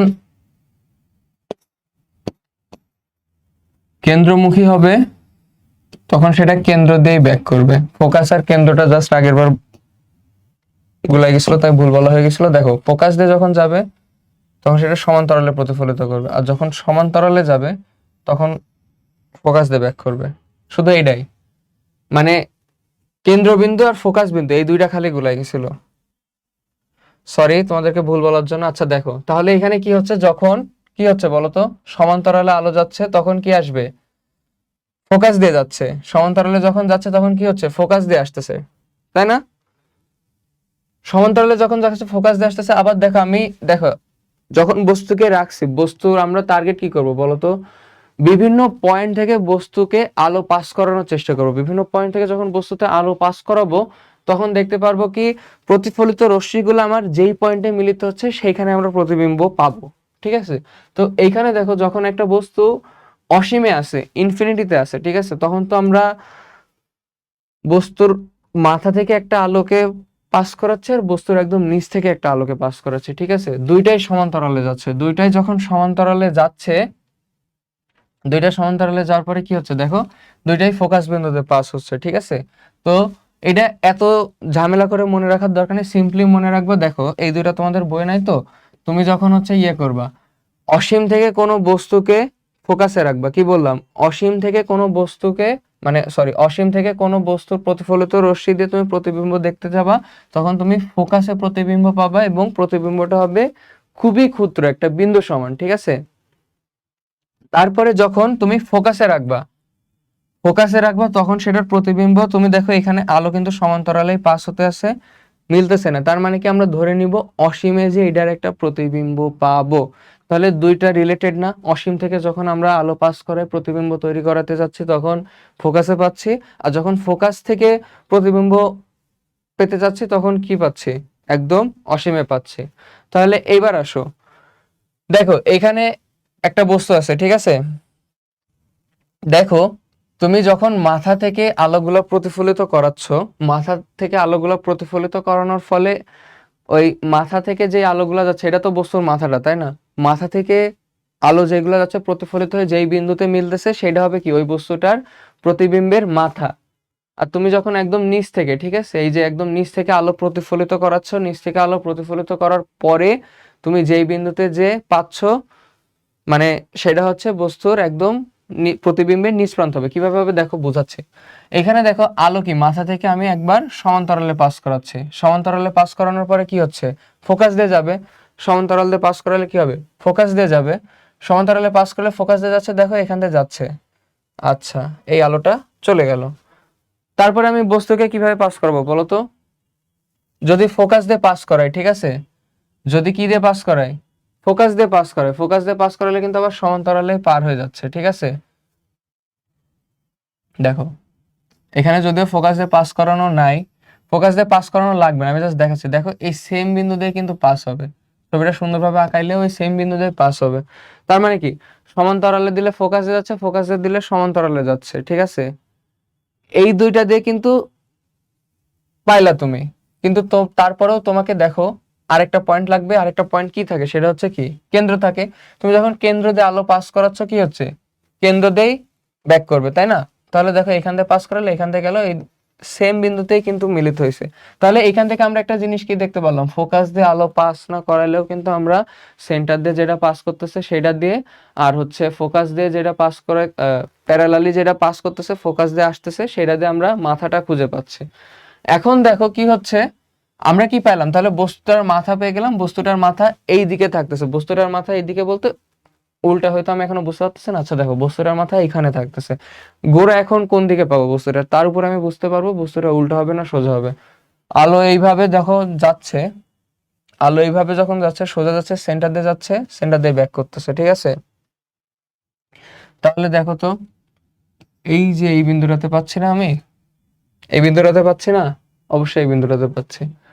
তাহলে এখান থেকে তো বোঝা যাচ্ছে তাহলে বস্তুটা এই যে এইভাবে পাশলে আমার এই যে এরকম হচ্ছে বস্তুটা, মানে এই বিন্দুটাতেই। ঠিক আছে, তার মানে কি বস্তুটা আমরা উল্টা দেখতে পাচ্ছি, বস্তুটা কি দেখতে পাচ্ছি, উল্টা দেখতে পাচ্ছি। আচ্ছা, এবার দেখো যখন সেন্টারে থাকতেছে, যখন সেন্টারে থাকতেছে, এখন দেখো এইগুলা, ঠিক আছে, যেগুলো একদম তলের সাথে লাগানো, যেগুলো একদম তলের সাথে লাগানো সেইগুলা এই যে গোড়া বের করা নিয়ে আমাদের কোনো সমস্যা হয় না। সমস্যা কেন হয় না, এটা যেহেতু লম্বভাবেই আছে, ঠিক আছে, এটা কি লম্বভাবেই আছে না, এবং তলের সাথে লাগানো অবস্থায় আছে। তার মানে কি আমি এই যে যেই বিন্দুটাতে মাথা পাইছি একদম সেটার সাথে তল যোগ করে দিলেই মাথার তল আমরা পেয়ে যাব। যদি বস্তুটা এইভাবে থাকতো, তলটা এরকম আছে, বস্তুটা এই অবস্থায় আছে, তাহলে কিন্তু আমার আলাদাভাবে গোড়া বের করা লাগতো। কিন্তু যখন লাগানো থাকবে তখন যদি এই বিন্দুটাতে মাথা পাই তাহলে লম্বভাবে যোগ করে দিলেই হবে। ঠিক আছে, আমার আলাদাভাবে কিছুর প্রয়োজন হবে না। বা ধরো বস্তুটা এভাবে বাঁকা অবস্থায় রাখা আছে, তখন কিন্তু আবার আলাদাভাবে আমাকে গোড়া বের করা লাগতে পারে। ঠিক আছে, তোমাদের এত কমপ্লেক্স জিনিস নাই, তোমাদের একদম তলের সাথে লাগানো অবস্থায় আছে, সো তোমাদের আলাদাভাবে গোড়া বের করার কোনো প্রয়োজন নাই। তো এইখানে দেখো যখন বস্তু কেন্দ্রে থাকতেছে, কেন্দ্রে থাকলে কি হবে, সেম আকারের সেম জায়গায় উল্টা আকারের চিত্র পাবো। কি হচ্ছে দেখো, এখানে আলো সমান্তরালে পাস করালে ফোকাস দিয়ে যাচ্ছে, ফোকাস দিয়ে পাস করালে আবার সমান্তরালে যাচ্ছে। ঠিক আছে, সেম জায়গায় আমরা তার মাথাটা পাচ্ছি। আর যেহেতু বললাম তলের সাথে লাগানো অবস্থায় আছে, তাহলে জাস্ট আমরা ওই গোড়া থেকেই উল্টা টেনে দেবো। গোড়া থেকে বলতে ওই তল থেকে লম্বাভাবে উল্টা টেনে দেবো, তাহলে কি দেখতে সেম জায়গায় সেম আকারেরই তৈরি হচ্ছে। দেখো এখানে তারপরে কি আসলো, তাহলে আমরা প্রথমে কি দেখলাম বলতো, প্রথমে বস্তুটা কি ইসের বাইরের দিকে, কি বলে, কেন্দ্র থেকে বাইরের দিকে। ঠিক আছে, কেন্দ্র থেকে বাইরের দিকে। আচ্ছা, কেন্দ্র থেকে বাইরের দিকে যখন দেখতেছি প্রতিবিম্বটা কোথায় তৈরি হচ্ছে, দেখো তো প্রতিবিম্বটা তৈরি হচ্ছে কেন্দ্র এবং ফোকাসের মাঝখানে। এগুলা কিন্তু তোমাদের এমসিকিউ এ আসে। ঠিক আছে, তোমার ধরো সৃজনশীলের সি আর ডি তে তো তোমাকে ম্যাথ করতে দিয়েই তোমার কাছ থেকে অ্যান্সার যাবে যে প্রতিবিম্বগুলা কোথায় তৈরি হচ্ছে, কি হচ্ছে, ছোট হচ্ছে না বড় হচ্ছে, খর্বিত না বড় সাইজের, খর্বিত বলতে ছোট বোঝায় আর কি, বা হচ্ছে আসল নাকি অবাস্তব, প্রকৃত নাকি অবাস্তব, মানে বাস্তব নাকি অবাস্তব, এইগুলা তোমাকে জিজ্ঞাসা করবে। তো সৃজনশীলে তুমি যখন ম্যাথ করবা, ম্যাথ করার পরে তুমি ম্যাথের রেজাল্টের অ্যান্সার দেখে তো আরামসে বলে দিতে পারতেছো। সমস্যাটা বাধে কোথায়, এমসিকিউ এ যে, এমসিকিউ এ যে তোমাকে এক লাইনে জিজ্ঞাসা করবে যে তুমি হচ্ছে ধরো কেন্দ্র এবং ফোকাসের মধ্যে একটা বস্তুকে রাখছো, এর প্রতিবিম্ব কোথায় তৈরি হবে, খর্বাকৃতির হবে নাকি বড় হবে, বাস্তব হবে নাকি অবাস্তব হবে। এই প্রশ্নগুলোর জন্য একটু বুঝেই পড়বা, হালকা একটু মনে রাখলে ভালো হয়। যে দেখো কেন্দ্র থেকে যখন বাইরে আসতেছে, বাইরে বস্তুকে রাখা হচ্ছে, তখন তার প্রতিবিম্বটা কোথায় তৈরি হচ্ছে, কেন্দ্র এবং ফোকাসের মাঝখানে তৈরি হচ্ছে। এবং কি হচ্ছে দেখো, যেগুলা আসল মানে বাস্তব প্রতিবিম্ব বলতে বোঝায় যে তুমি যেই সাইডে অবজেক্টটাকে মানে উল্টা, তুমি যদি উল্টা প্রতিবিম্ব পাও তাহলে মনে করবে এটা বাস্তব। এখানে কি দেখো উল্টা পাইছি না, এটাকে রাখছিলাম এইভাবে, এইভাবে তো পাই না, পাইছি কি উল্টা করে, তার মানে এটা বাস্তব। ঠিক আছে, আবার আরেকভাবে বলতে পারো, যেই সাইডে বস্তুকে রাখা হয়েছে ওই সাইডে যদি প্রতিবিম্ব পাও সেটা বাস্তব। ঠিক আছে, কেন আমি যদি প্রতিবিম্বটা এইভাবে এই পাশে পাইতাম তাহলে সোজাই পাইতাম। ঠিক আছে, তখন সেটা অবাস্তব হয়ে যেত। আচ্ছা যাই হোক, তাহলে এটা কি হচ্ছে, খর্বাকৃতির মানে ছোট হচ্ছে, বাস্তব হচ্ছে, আর কি হচ্ছে, কেন্দ্র এবং ফোকাসের মাঝখানে পাচ্ছি। আবার যখন বস্তুকে কেন্দ্রে রাখতেছি তখন কি হচ্ছে, কেন্দ্রে রাখলে আমরা কেন্দ্রেই পাচ্ছি প্রতিবিম্বকে, এবং দুইটা সমান আকৃতিরই পাচ্ছি। ঠিক আছে, আচ্ছা তারপরে দেখো যখন কেন্দ্র এবং ফোকাসের মাঝখানে রাখতেছি, কেন্দ্র এবং ফোকাসের মাঝখানে রাখতেছি, তখন কি হচ্ছে দেখো, আলোকে আমি কি সমান্তরালে পাস করাবো, সমান্তরালে পাস করালে কি হবে, ফোকাস দিয়ে যাবে। ঠিক আছে, সমান্তরালে পাস করালে কি হবে, ফোকাস দিয়ে যাবে। আরেকটা কি, এমন ভাবে পাস করাবো যাতে কেন্দ্র দিয়ে যায়। ঠিক আছে, এমন ভাবে পাস করাবো যাতে কেন্দ্র দিয়ে যায়। তাহলে কেন্দ্র দিয়ে যখন যাচ্ছে, কেন্দ্র দিয়ে বরাবর গেলে কেন্দ্র বরাবর প্রতিফলিত হচ্ছে, তাহলে আমি যদি এইভাবে লম্ব বরাবর পাঠাই, এইভাবে কেন্দ্র দিয়ে যায় এখানে এসে মিলিত হচ্ছে। ঠিক আছে, ফোকাস দিয়ে পাঠালে দেখো, এটা যদি ফোকাস দিয়ে পাঠাই এখান থেকে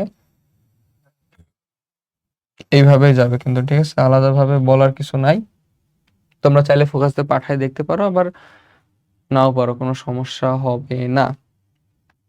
তাহলে দেখতে পাচ্ছ এখানে দেখো, এখানে কেন্দ্র দিয়ে কিন্তু পাঠানোর কোনো ওয়ে নাই, কেন্দ্র দিয়ে পাঠানোর কিন্তু ওয়ে নাই।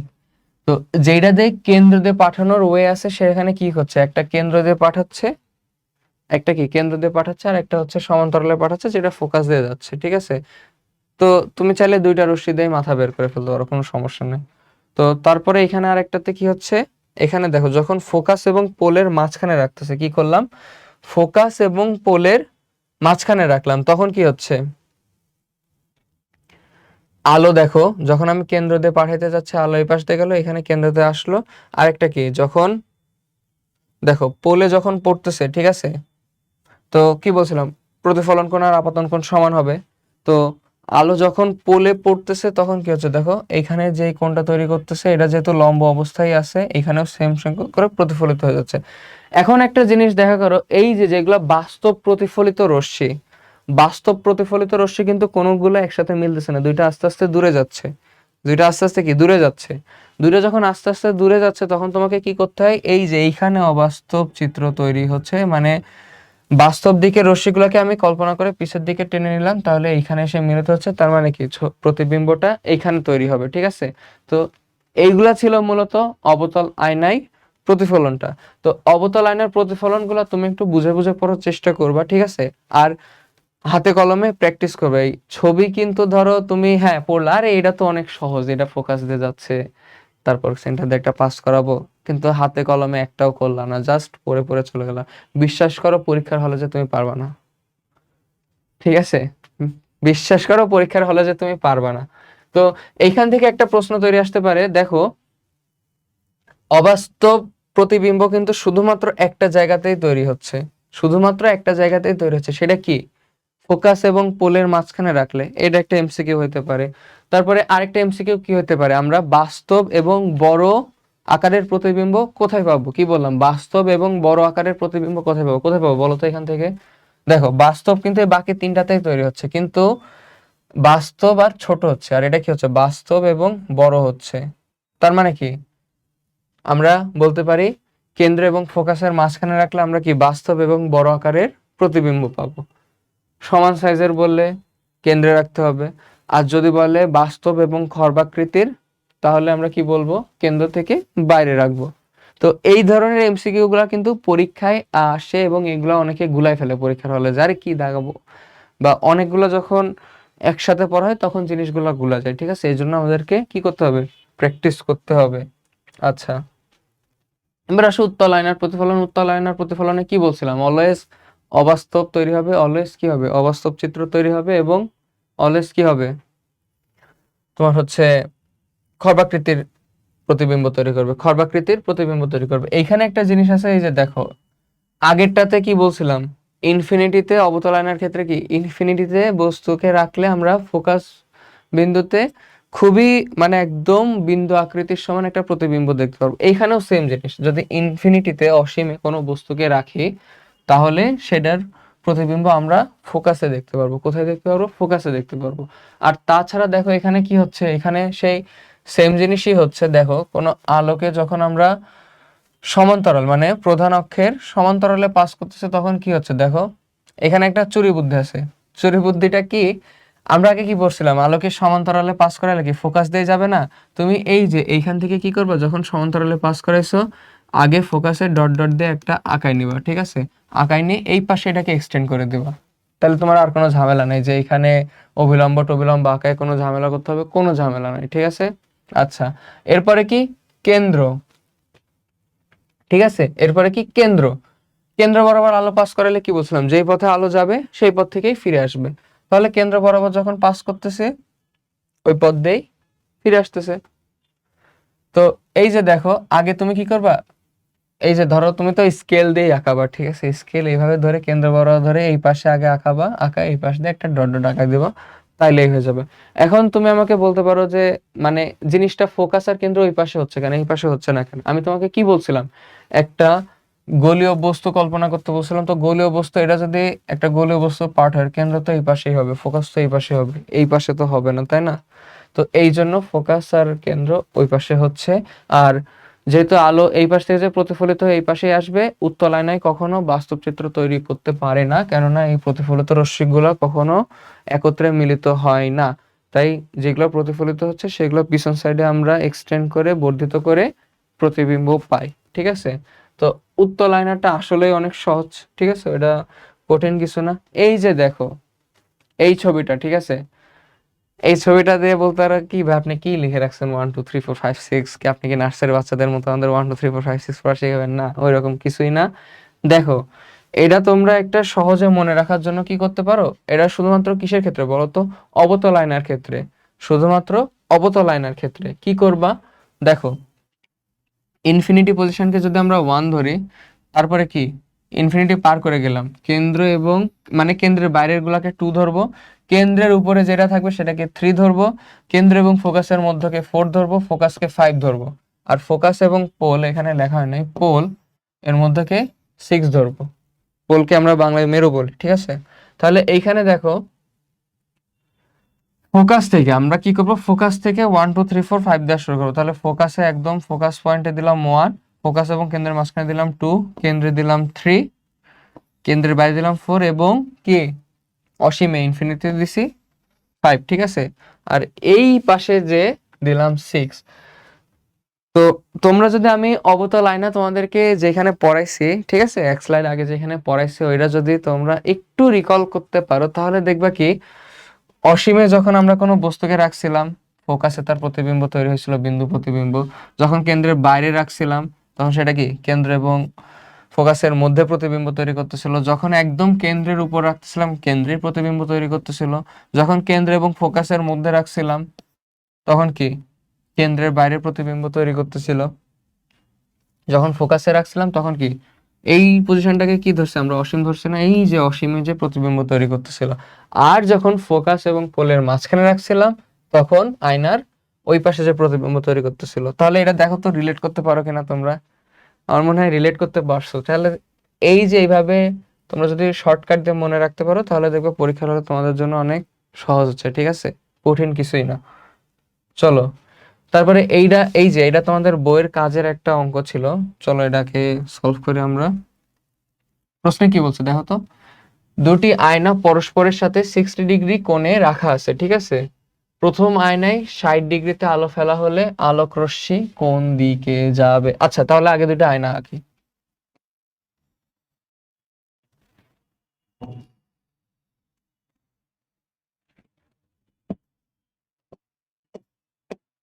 আয়নার নিচের স্তরে এইভাবে আঁকাই দিবা, ঠিক আছে, যাতে বোঝা যায় কোন সাইডে আলো প্রতিফলিত হবে আর কোন সাইডটা হচ্ছে সিলভার কোটেড বা আলো প্রতিফলিত হবে না আর কি। তাহলে কি হচ্ছে এখানে দেখো, তোমাকে কি বলছে, দা আলোর কালারটা অন্য একটা কালার নিয়ে নিই। কি বলছে, আয়না দুইটা আমি পরস্পর 60 ডিগ্রি কোণে রেখে দিলাম। তারপরে কি বলছে, পরস্পর থেকে 60, আচ্ছা প্রথম আয়নায় 60 ডিগ্রি কোণে আলো ফেলা হলো। এটাকে যদি আমি প্রথম আয়না ধরি, 60 ডিগ্রি কোণে আলো ফেলা হলো মানে কি, এইটা কিন্তু 60 ডিগ্রি। 60 ডিগ্রি করে আলো ফেলা হলো মানে কি, এটা 60 ডিগ্রি, ঠিক আছে? আপাতন কোণ 60 ডিগ্রি। তার মানে আলো প্রতিফলিত হবে, ঠিক আছে? এখন দেখো এটা যদি 60 ডিগ্রি হয় এটা কি হচ্ছে 30 ডিগ্রি, এটাও কি হচ্ছে 36। একটা দেখো এটা একটা ত্রিভুজ তৈরি করছে না, ত্রিভুজ থেকে তাহলে আমরা বলতে পারবো কি ত্রিভুজের তিন কোণের সমষ্টি কি 180 ডিগ্রি, এটা তাহলে কি হচ্ছে 90 ডিগ্রি। এইবার তোমাদেরকে একটা কথা বলে, যখন আমরা এইভাবে আলোকে প্রতিফলিত করতেছি, এই যে দেখো এই বিন্দুতে যদি আমরা অভিলম্ব আঁকি, অভিলম্ব তো এইটাই, অভিলম্ব তো এইটাই হবে। তার মানে কি আপতন কোণ মানে আপাতিত রশ্মি আর অভিলম্বের মধ্যবর্তী কোণ কত, 0 ডিগ্রি। তার মানে কি হচ্ছে আপাতিত কোণ কত হচ্ছে 0 ডিগ্রি হচ্ছে, তাহলে প্রতিফলিত কোণও কত হবে 0 ডিগ্রি হবে। তার মানে কি এইভাবেই হবে। তার মানে কি সহজ কথায় বলতে গেলে যদি একটা তলের উপর লম্বভাবে আমরা কি আলো ফেলাই তাহলে কি হবে, সেই সেম পথ দিয়ে আলোটা প্রতিফলিত হবে। তাহলে এইখানে দেখো কি হচ্ছে, এই তল এইখানে কি 90 ডিগ্রি কোণে তো আলো পড়তেছে না, আলো তো আপাতিত হচ্ছে 90 ডিগ্রি কোণে, তার মানে প্রতিফলিত হবেও সেই সেম ভাবে, মানে সেম ওয়েতেই। সেম ওয়েতে যখন প্রতিফলিত হচ্ছে এখানে প্রতিফলিত হবে, আবার এই পথ দিয়েই ব্যাক করবে। মানে আলো আর কি, তো এটা আয়নাকে যদি 60 ডিগ্রি কোণে রাখা হয় আলো যেই পথ দিয়ে আসছে ঠিক সেই পথেই আবার প্রতিফলিত হয়ে ফিরে যাবে, ঠিক আছে? এইবার দেখো এই কোশ্চেনটা করে আমরা, এই কোশ্চেনটা ভালো ইন্টারেস্টিং হবে। দেখো এখানে কি 75 ডিগ্রি, এখানে কিছুই না, খালি তোমার হচ্ছে কোণ বের করবা। কিভাবে কোণ বের করবা এটা একটু ভাবা লাগবে, কোণ বের করে জাস্ট বসে দিবা তাইলেই হয়ে যাবে। কোণ বের করার সময় কি মনে রাখতে হবে, প্রতিফলনের দ্বিতীয় সূত্র কি, আপতন কোণ আর প্রতিফলন কোণ দুইটা সেম, তাইলেই হবে। কেননা এইখানে দেখো এটা যখন 75 ডিগ্রি কোণ কি আপতন কোণ না, তার মানে কি প্রতিফলন কোণও 75 ডিগ্রি হবে। তাহলে আঁকাই,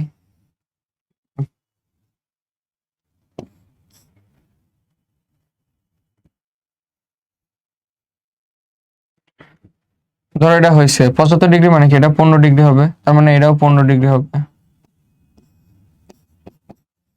যেহেতু এটা অভিলম্ব। ঠিক আছে, তারপরে কি হচ্ছে এখানে দেখো, এটা তাহলে সরল কোণ যদি করি, এটা 45 ডিগ্রি, এটা কত হবে, তাহলে এটা হবে 135 ডিগ্রি। তাহলে এটা দেখো একটা ত্রিভুজ তৈরি করতেছে, এটা যদি 135, এটা যদি 15 হয়, তাহলে এটা কত হবে, 180 ডিগ্রি সমষ্টি হলে যদি বাদ দিয়ে দুইটা যোগফল, এটা তাহলে 30 ডিগ্রি হবে। ঠিক আছে, এখন দেখো এই তলের অভিলম্ব কোণ বরাবর হবে, এই বরাবর হবে, এই বরাবর যদি হয় আলো, তাহলে এখানে কত 60 ডিগ্রি কোণ তৈরি করতেছে, তাহলে এইখানেও 60 ডিগ্রি কোণ তৈরি করেই বের হবে। ধরো এখানেও 60 ডিগ্রি কোণ তৈরি করেই বের হইলো। ঠিক আছে, এখানে যদি 60 ডিগ্রি কোণ তৈরি করে বের হয়, তাহলে এটা কত হচ্ছে আমার 30 ডিগ্রি হচ্ছে, এটা কত হচ্ছে 135 ডিগ্রি হচ্ছে, এটা কত হচ্ছে 135 ডিগ্রি হচ্ছে। এটা যখন 135 ডিগ্রি হচ্ছে, এটা 30 ডিগ্রি হচ্ছে, তাহলে এই পাশে কত হচ্ছে 15 ডিগ্রি হচ্ছে। আচ্ছা, এটা যখন 15 ডিগ্রি হচ্ছে, এটা যদি অভিলম্ব হয় এইভাবে, তার মানে কি এটাও 15 ডিগ্রিতেই প্রতিফলিত হবে। আচ্ছা, তার মানে এইটা হচ্ছে 15 ডিগ্রি, এইটা 90 ডিগ্রি, কেন এই পাশে 90, মানে তো এটাও 90 হবে, এটা যদি 90 হয় তাহলে এটা কত হবে 75 ডিগ্রি হবে। তো এইটা যখন 75 ডিগ্রি হচ্ছে, দেখো আলো তাহলে কি এটাকে আমরা অভিলম্ব তুলনা করতে পারি, এটা যখন অভিলম্ব হচ্ছে তাহলে কি এই যে এইভাবে আলোটা ব্যাক করে পড়তেছে, তাই না? এইভাবে যখন আলোটা ব্যাক করে পড়তেছে, দেখো এটা 75 হচ্ছে, মানে কি এইটাও 75 হচ্ছে, আর এটা কত হচ্ছে, এটা 15 হচ্ছে। তাহলে আলো যখন এই বিন্দুতে পড়তেছে, এখানে যদি, আচ্ছা এটা অন্য কালারে নিই, নাহলে দুটো মিলাই যাবে। ঠিক আছে, তো এখন এই যে দেখো সমান্তরাল কোণের বৈশিষ্ট্য কি, এই যে এই দুটো পরস্পর সমান্তরাল, মাঝখানে কি এটাকে ছেদক বলতে পারি। ঠিক আছে, তাহলে কি এই কোণ আর এই কোণ সমান হবে না? সমান যদি হয়, তার মানে এটা 15 ডিগ্রি হচ্ছে, এটা কি হচ্ছে 15 ডিগ্রি হচ্ছে। তারপরে কি এইটা এইভাবে এখান থেকে 15 ডিগ্রি কোণে বের হয়ে যাচ্ছে। তাহলে বোঝা গেছে তো জিনিসটা, দেখো কিচ্ছু না, এখানে আমি কিচ্ছু করিনি, খালি যে বিন্দুতে আপাতিত হচ্ছে আপাতন কোণটা দেখাইছি, সেম ওয়েতে প্রতিফলন করাইছি, করাই আস্তে আস্তে খালি কোণ মেপে মেপে আঁকাইছি, তাছাড়া আর কিচ্ছু না। এটা খুবই ইন্টারেস্টিং একটা জিনিস, তুমি খালি ঠান্ডা মাথায় বের করবা। যেমন দেখো এখানে কি হচ্ছে, এই যে অনেকে ঘাবড়ে যায়, ভালো এই কোণটা আমি কিভাবে বের করবো, এটা তো আমার কিচ্ছু দেওয়া নাই। ভাই এখানে কিচ্ছু নাই, তুমি দেখো একটা ত্রিভুজ যদি আঁকাও, ত্রিভুজের তিন কোণের সমষ্টি কত হয়, 180 ডিগ্রি হয় না? তুমি তো দুই কোণ অলরেডি জানো, এটা 45 হলে এটা অবশ্যই 135 হবে। তাহলে এই দুইটা সমষ্টিতে তুমি এখান থেকে এই কোণ বের করতে পারবা। তোমার যদি এটা বুঝতে সমস্যা হয়, ভিডিওটা আরেকবার দেখো, নিজে বাসায় হাতে কলমে করে দেখো, তাহলে দেখবা মিলে গেছে। ঠিক আছে,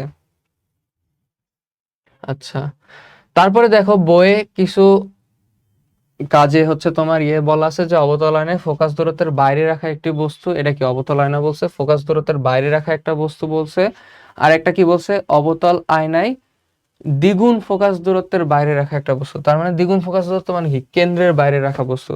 দুইটা আমি অবতল আয়না দেখার টাইমে দেখাইছি না, তাহলে এইগুলা বাসায় করবা। তারপরে কি বলছে, উত্তল আয়নায় ফোকাস দূরত্বের ভিতরে রাখা একটি বস্তু, অবতল আয়নায় ফোকাস দূরত্বের ভিতরে রাখা একটি বস্তু, এটাও আমি দেখাইছি, সবগুলো আমি ক্লাসে দেখাই দিছি। তাহলে এগুলো কি বাসায় নিজেরা প্র্যাকটিস করবা। আচ্ছা, এরপরে আসো দেখো গাণিতিক সূত্রে, এরপরে কিসে আসবা, গাণিতিক সূত্রে।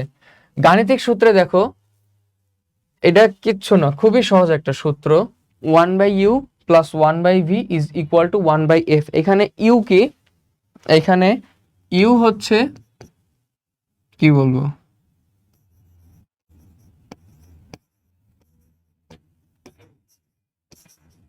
বস্তুর দূরত্ব কোথা থেকে, মেরু থেকে।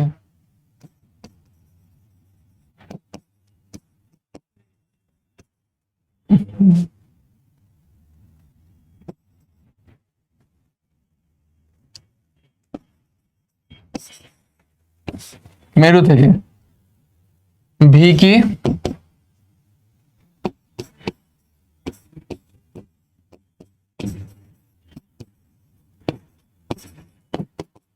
সেম জিনিস মেরু থেকে। আর এফ হচ্ছে ফোকাস দূরত্ব।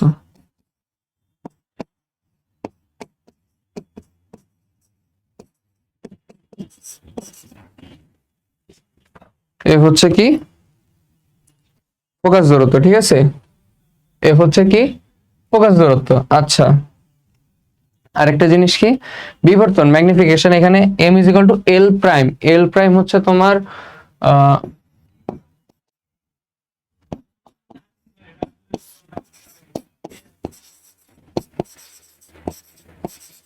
প্রতিবিম্বের উচ্চতা, আর এল হচ্ছে তোমার কিসের উচ্চতা বলতো?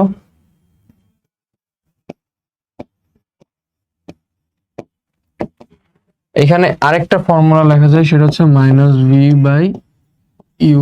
মাইনাস ভি বাই ইউ, আগে কিন্তু মাইনাস আছে, কিন্তু এল এর ক্ষেত্রে কিন্তু আগে মাইনাস নাই। তো ফর্মুলা গুলো বোঝা গেছে, খুবই সহজ। 1/v u plus 1/v is equal to 1/f, আর একটা কি m is equal to L prime by l বা মাইনাস ভি বাই ইউ।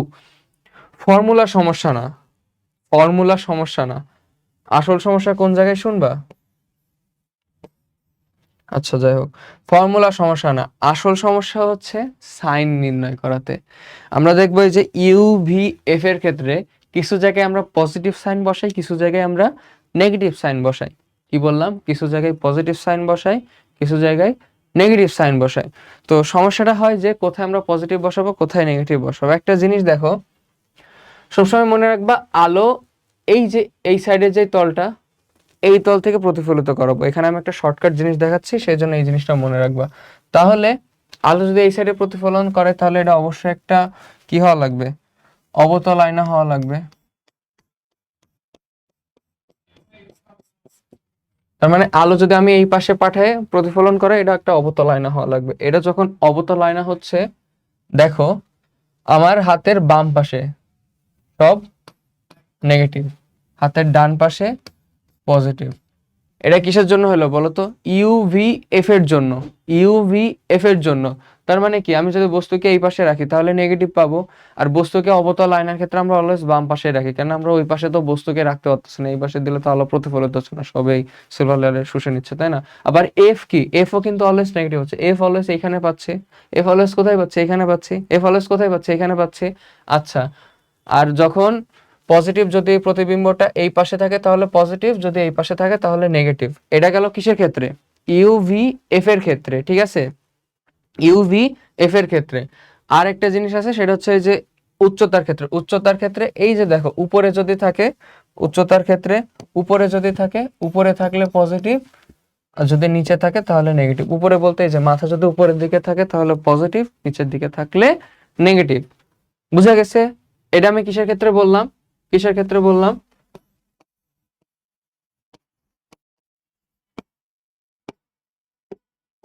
অবতল আয়না। কিসের ক্ষেত্রে বললাম? অবতল আয়না। আরেকটা কি আছে? উত্তল আয়না।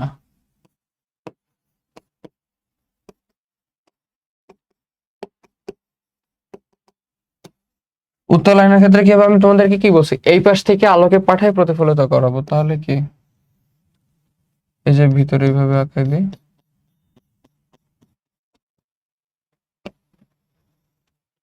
তাহলে কি এটা উত্তল আয়না হয়ে গেল? সেম জিনিস, সেম জিনিস, কোনো আলাদা কিছু নাই, সেম, একদম সেম। এই পাশে নেগেটিভ, হাতের ডানে পজিটিভ, আবার উপরে পজিটিভ, নিচে নেগেটিভ। কিচ্ছু না, কিচ্ছু না। এই সাইন কনভেনশনটা মনে রাখতে হবে অবশ্যই পরীক্ষায় ম্যাথ করার জন্য। আচ্ছা, এখানে একটা জিনিস দেখো, এম এর মান, ঠিক আছে, এম এর কিন্তু একটা মান আর একটা চিহ্ন, ঠিক আছে। এম এর কি বললাম? একটা মান, একটা চিহ্ন। এম এর মান যদি একের ছোট হয়, এম এর মান যদি একের ছোট হয়, কি বললাম? এম এর মান যদি একের ছোট হয়, অর্থাৎ মান, কিন্তু আমি কিন্তু সাইন দিয়ে বলতেছি না, মান 0.7, শুধু 0.7, 0.8, তাহলে আমরা প্রতিবিম্বটা ছোট পাচ্ছি। এম এর মান যদি বড় হয় 1.2, 1.5, তাহলে প্রতিবিম্বটাকে বড় পাচ্ছি। আচ্ছা, এখন এম এর মান তো বুঝলাম, এখন যদি পজিটিভ নেগেটিভ, এইটা দিয়ে কি বোঝাচ্ছে? এটাতে কি বোঝাচ্ছে, এম এর মান যদি পজিটিভ হয় তাহলে বস্তুটা সোজা থাকবে। তার মানে কি, বস্তুটা সোজা থাকা মানে কি, অবাস্তব, সরি, হ্যাঁ, বস্তুটা সোজা থাকা মানে কি, অবাস্তব প্রতিবিম্ব পাচ্ছে। বস্তুটা সোজা থাকা মানে কি, অবাস্তব প্রতিবিম্ব পাচ্ছে। তার মানে কি, এম এর মান যখন প্লাস থাকতেছে, এম এর মান যখন প্লাস থাকতেছে, তাহলে আমরা কি বলতে পারবো, বস্তুটা সোজা থাকবে, অবাস্তব প্রতিবিম্ব তৈরি হবে। আর মানে এই দুইটাই। আবার যখন এম এর মান নেগেটিভ থাকতেছে, নেগেটিভ থাকতেছে মানে বস্তুটা আমরা উল্টা আকারে পাচ্ছি, উল্টা আকারে পাচ্ছি। উল্টা আকারে পাচ্ছি মানে কি, বাস্তব প্রতিবিম্ব তৈরি হচ্ছে। ঠিক আছে, তাহলে আমি যদি এই দুইটাকে কম্বাইন করি, মান এবং সাইনকে যদি কম্বাইন করি, তাহলে ধরো বলা আছে আমার +1.5 এম এর ভ্যালু, মানে এম এর টোটাল ভ্যালুটা +1.5। এটা দ্বারা কি বোঝায়, প্লাস দ্বারা বোঝাচ্ছে কি, সোজা পাচ্ছি, সোজা পাওয়া মানেই আমি অবাস্তব প্রতিবিম্ব পাচ্ছি। আর এটা সাইজ বড় হয়ে কি 1.5 গুণ হয়ে যাচ্ছে বস্তুর তুলনায়। আর যদি -1.5 হয়, তাহলে আমরা বলতে পারবো কি, মাইনাসের কারণে কি, উল্টা প্রতিবিম্ব পাবো, বাস্তব প্রতিবিম্ব পাবো, এবং কি 1.5 গুণ বড় হবে প্রতিবিম্বটা আসল বস্তুর তুলনায়। বুঝা গেছে? আশা করি বুঝতে পারছো। উত্তল আয়না অবতল আয়নার ক্ষেত্রে আমরা সাইন কনভেনশন গুলা দেখলাম। সাইন কনভেনশন গুলো দেখার পরে এখন দেখো অবতল দর্পণের ব্যবহার আর উত্তল দর্পণের ব্যবহার আমি আগে থেকেই তোমাদের জন্য লিখে রেখে দিয়েছি। দেখো অবতল দর্পণের ব্যবহারে কি বলছে, শেভিং বা মেকআপের আয়না, টেলিস্কোপ। টেলিস্কোপের ক্ষেত্রে অবতল দর্পণ কেন ব্যবহার করা হয়, এইটা তোমার বি নাম্বারের জন্য যথেষ্ট ইম্পর্টেন্ট একটা কোয়েশ্চেন, সৃজনশীলে এটা আসতেই পারে। কেন ব্যবহার করা হয় বলো তো? অবতল আয়না কি করে, অবতল আয়না কি করে, অবতল আয়না কি করে?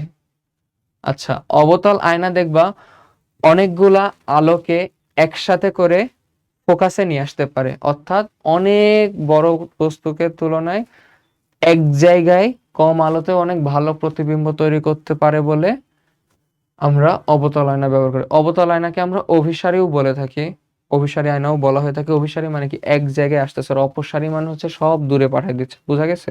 ওই উত্তল আয়নাকে আমরা অপসারী বলে থাকি, কেননা সব এই যে আলোগুলো এইভাবে আসতেছে সব দূরে দূরে চলে যাচ্ছে, এই জন্য অপসারী বলা হয়। তো যাই হোক, অবতল দর্পণকে আমরা কি বলতেছি, আচ্ছা টেলিস্কোপে ব্যবহার করতেছি অবতল দর্পণ। আচ্ছা, গাড়ির হেডলাইটে ব্যবহার করতেছি, সৌরচুল্লিতে ব্যবহার করতেছি, চোখ পরীক্ষা করার যন্ত্র যেটাকে আমরা কি বলি, অপথ্যালমোস্কোপে ব্যবহার করতেছি। আচ্ছা, উত্তল আয়না আমরা কোথায় কোথায় ব্যবহার করতেছি, গাড়ির রিয়ার ভিউ মিররে ব্যবহার করতেছি। রিয়ার ভিউ মিরর কি, মানে ওই যে ডানে বামে যে আয়নাগুলো থাকে ওইখানে ব্যবহার করতেছি, সিকিউরিটি ও নজরদারির জন্য। তারপর কি, দেয়ালের কর্নার বা করিডোরে দেওয়ার জন্য আমরা উত্তল দর্পণ ব্যবহার করে থাকি। দেখবো বিভিন্ন বাঁকে বাঁকে হচ্ছে একটা আয়না দেওয়া আছে উত্তল আকারের, ঠিক আছে। আরেকটা কি, রাস্তার, এই যে এটা হচ্ছে রাস্তার নিরাপত্তার জন্য, ঠিক আছে, এই যে রাস্তার নিরাপত্তার জন্য বললাম, বিভিন্ন কোনায় কোনায় যেটা ব্যবহার করা থাকে। এখন দেখো ঘাপলাটা লাগবে কোন জায়গায়, টেলিস্কোপে যে অবতল আয়না ব্যবহার করা হয় এইটা সবার খুব সুন্দর মতো মনে থাকবে, ঠিক আছে। ঘাপলাটা বাঁধবে এই যে, একটা দেখো গাড়ির হেডলাইটের কথা বলছি, আরেকটা দেখো গাড়ির রিয়ার ভিউ মিররের কথা বলছি। তো দুইটাতেই গাড়ি, কিন্তু একটা কি হেডলাইট আর একটা রিয়ার ভিউ, দুইটাতে কিন্তু দুই ধরনের আয়না ব্যবহার করা হচ্ছে। একটা দিয়ে মনে রাখবা, ঠিক আছে, দুইটা একসাথে মনে রাখতে যাবা না, একটা দিয়ে মনে রাখবা, তাহলে দেখবা জিনিস সহজ লাগতেছে তোমার কাছে। যখন দুইটাই একসাথে মনে রাখতে যাবো তখন দেখবা পেঁচে যাইতেছে। তো একটা কোনটা মনে রাখতে পারি, দেখো এটাও কিন্তু তোমার অনেক একটা ইম্পর্টেন্ট কোয়েশ্চেন, যে হচ্ছে রিয়ার ভিউ আয়নাতে কোন দর্পণ ব্যবহার করা হয় এবং কেন। রিয়ার ভিউ আয়নাগুলোতে উত্তল দর্পণ ব্যবহার করে, কেন ব্যবহার করে, উত্তল দর্পণের কি জায়গার ক্ষেত্রে কি দেখা যায়, দেখো টেলিস্কোপের ক্ষেত্রে আমি কি বললাম, অনেক আলোকে এক জায়গায় একত্রিত করতেছে, ঠিক আছে। তার মানে অনেক, ধরো বড় এলাকা থেকে আলো নিয়ে, ঠিক আছে, কম আলো থাকা সত্ত্বেও সে ক্ষুদ্র জায়গার মধ্যে তার প্রতিবিম্বটা তৈরি করতে পারতেছে। আর উত্তল আয়নায় উত্তল দর্পণ যেটা, সরি, উত্তল দর্পণের রিয়ার ভিউ মিররে ব্যবহার করা হচ্ছে কেন, তুমি ধরো ওই মানে কি বলবো, উত্তল দর্পণে কি হচ্ছে, আমরা বড় বস্তু নিলেও ছোট আকারে পাচ্ছি। তার মানে কি, অনেক বড় এলাকা জুড়ে আমরা প্রতিবিম্ব দেখতে পারবো, মানে অনেক এলাকার ভিউকে আমরা খুবই ছোট জায়গার মধ্যে নিয়ে আসতে পারবো। এই জন্য আমরা রিয়ার ভিউ মিরর গুলাতে অনেক বিস্তৃত জায়গা ধরে দেখার জন্য আমরা কি দেখতে পারি, উত্তল দর্পণ ব্যবহার করে থাকি, যাতে অনেক বিস্তৃত জায়গার ভিউটা আমরা অল্প জায়গার মধ্যে পাই, ঠিক আছে। তাহলে টেলিস্কোপে কোন দর্পণ ব্যবহার করা হয়, গাড়ির হেডলাইটে কোন দর্পণ ব্যবহার করা হয়, উত্তল দর্পণ, বা গাড়ির কোন লাইটে, হেডলাইট নাকি রিয়ার ভিউ কোন জায়গায় হচ্ছে, রিয়ার ভিউ মিরর কোন জায়গায়, কোন আয়না ব্যবহার করা হয়, কেন ব্যবহার করা হয়, এগুলো বি মার্কের জন্য যথেষ্ট ইম্পর্টেন্ট কোয়েশ্চেন। এইগুলা আছে, মানে বলে দিলাম আর কি। এখন দেখো এই কোয়েশ্চেনগুলো সাধারণ প্রশ্ন, এগুলো তেমন কিছুই না। চোখের সংবেদনশীলতার পরিমাপটি কেমন করে নির্ণয় করা হতে পারে? ওই তুমি চোখ দিয়ে কতটুকু আলো দেখতে পাচ্তেছো, চোখের সংবেদনশীলতা মানে কি, কত কোন আলোটুকু আমরা দেখতে পাচ্তেছি। শুরুতে বলছি 400 ন্যানোমিটার থেকে 700 ন্যানোমিটার। তাহলে কেমন করে নির্ণয় করা যেতে পারে যে কম আলোতে তুমি কি রকম দেখতেছো, বেশি আলোতে কি রকম দেখতেছো, এরা দিয়ে হচ্ছে চোখের সংবেদনশীলতার পরিমাপটি নির্ণয় করা যেতে পারে। আচ্ছা, মানুষের চোখ সবচেয়ে বেশি দেখতে পায় হলুদাভ সবুজ রং, তাহলে বিপদ সংকেত সবসময় লাল দিয়েই কেন করা হয়? লাল দিয়ে কেন করা হয়? দেখো, হলুদাভ সবুজ রং দেখতে পারে, এটা উজ্জ্বল হয়, ঠিক আছে, কিন্তু লাল আলো আসলে কি তোমার হচ্ছে তরঙ্গ দৈর্ঘ্য বেশি, তো অনেক দূর পর্যন্ত যাইতে পারে, ঠিক আছে। তারপরে হচ্ছে তোমার কম আলোতে অনেক বেশি দূর পর্যন্ত যাইতে পারে। আর মানুষের সাইকোলজিতেও এক ধরনের একটা গঠন হয়ে গেছে যে ধরো লাল বলতে বিপদ কিছু বোঝা যায়, অনেক দূর পর্যন্ত দেখা যায়, কম আলোতে দেখা যায়, এই জন্য মূলত আমরা হচ্ছে বিপদ সংকেতে সবসময় লাল চিহ্ন ব্যবহার করে থাকি, ঠিক আছে। আচ্ছা, আয়নাতে ডান বাম উল্টে যায়, উপর নিচ উল্টায় না কেন? এটা আসলে আলোর রশ্মিগুলা কিভাবে প্রতিফলিত হচ্ছে সেটার উপর নির্ভর করে, ঠিক আছে। কেন এর প্রতিফলন বৈশিষ্ট্যই এইটা যে হচ্ছে তোমার ডান বাম উল্টে যাইতেছে কিন্তু উপর নিচ উল্টাচ্ছে না আর কি, ঠিক আছে। আচ্ছা, জ্যোৎস্নার আলোতে রং দেখা যায় না কেন?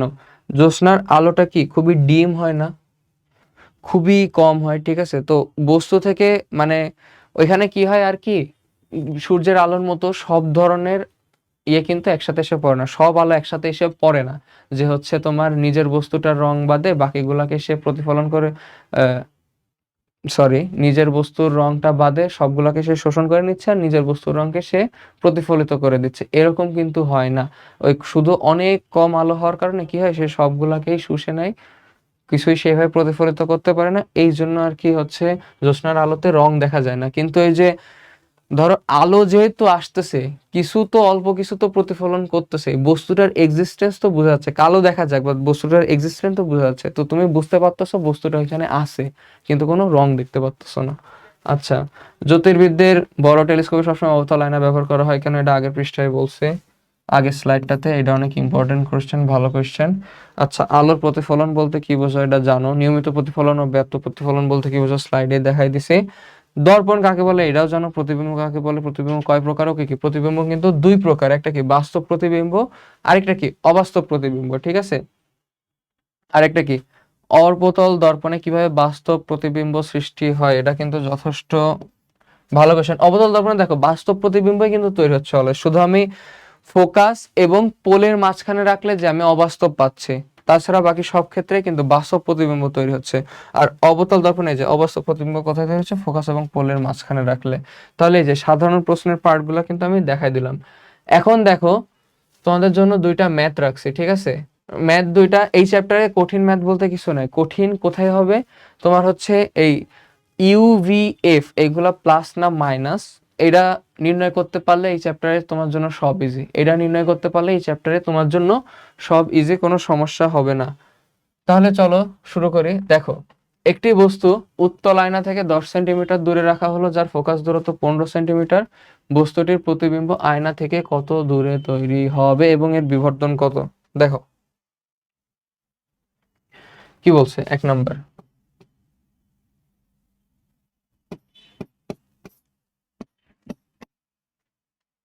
কি বলছে?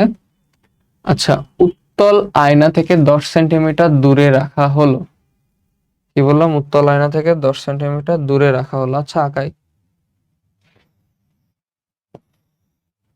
এই পাশে থাকলে কি বলছে মাইনাস, তার মানে কি ইউ তো, দেখো উত্তল আয়না মানে কি, আমি বস্তুকে অবশ্যই এই পাশে রাখছি, তাহলে ইউ ইজ ইকাল টু কি -10 সেন্টিমিটার।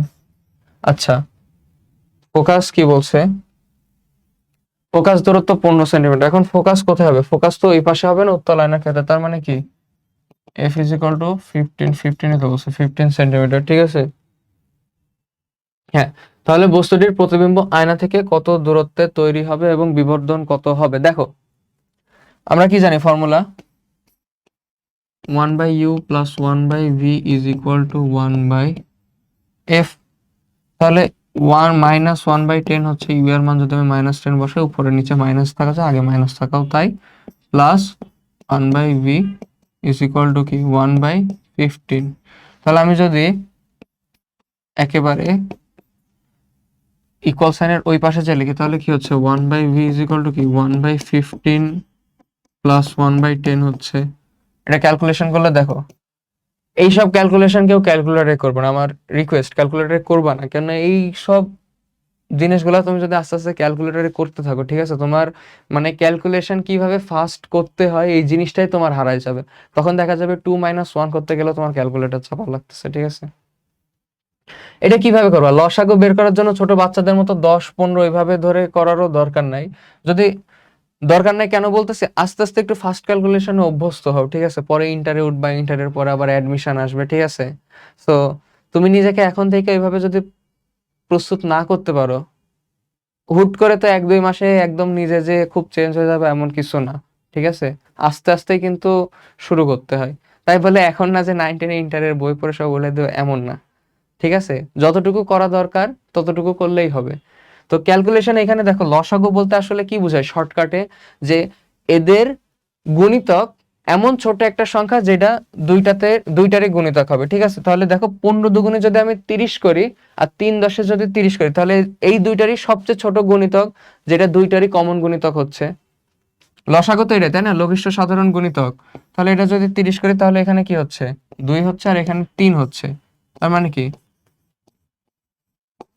তো এটাকে যদি উল্টায় লিখি, ভি ইজ ইকুয়াল টু কি হচ্ছে বলতো, 6 সেন্টিমিটার হচ্ছে।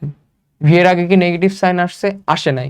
তার মানে কি আমি এই পাশে পাবো, তার মানে কি কোন পাশে পাবো, এই পাশে পাবো, যেটা এটা যদি -10 হয়, ভি ইজ ইকুয়াল টু কি হচ্ছে 6 সেন্টিমিটার হচ্ছে। দেখো সাইন কনভেনশন থেকে আমরা যদি দেখো, একটা আমরা কি করতে পারি, রশি দিয়ে ছবি আঁকায় বুঝতে পারি, আর একটা এই যে এই ফর্মুলা দিয়ে সাইন কনভেনশনের জিনিসপাতিগুলো দিয়ে আর এম এর ভ্যালু দিয়েও কিন্তু আমরা ফিগার কই কিভাবে তৈরি হচ্ছে প্রতিবিম্ব সব বলে দিতে পারবো।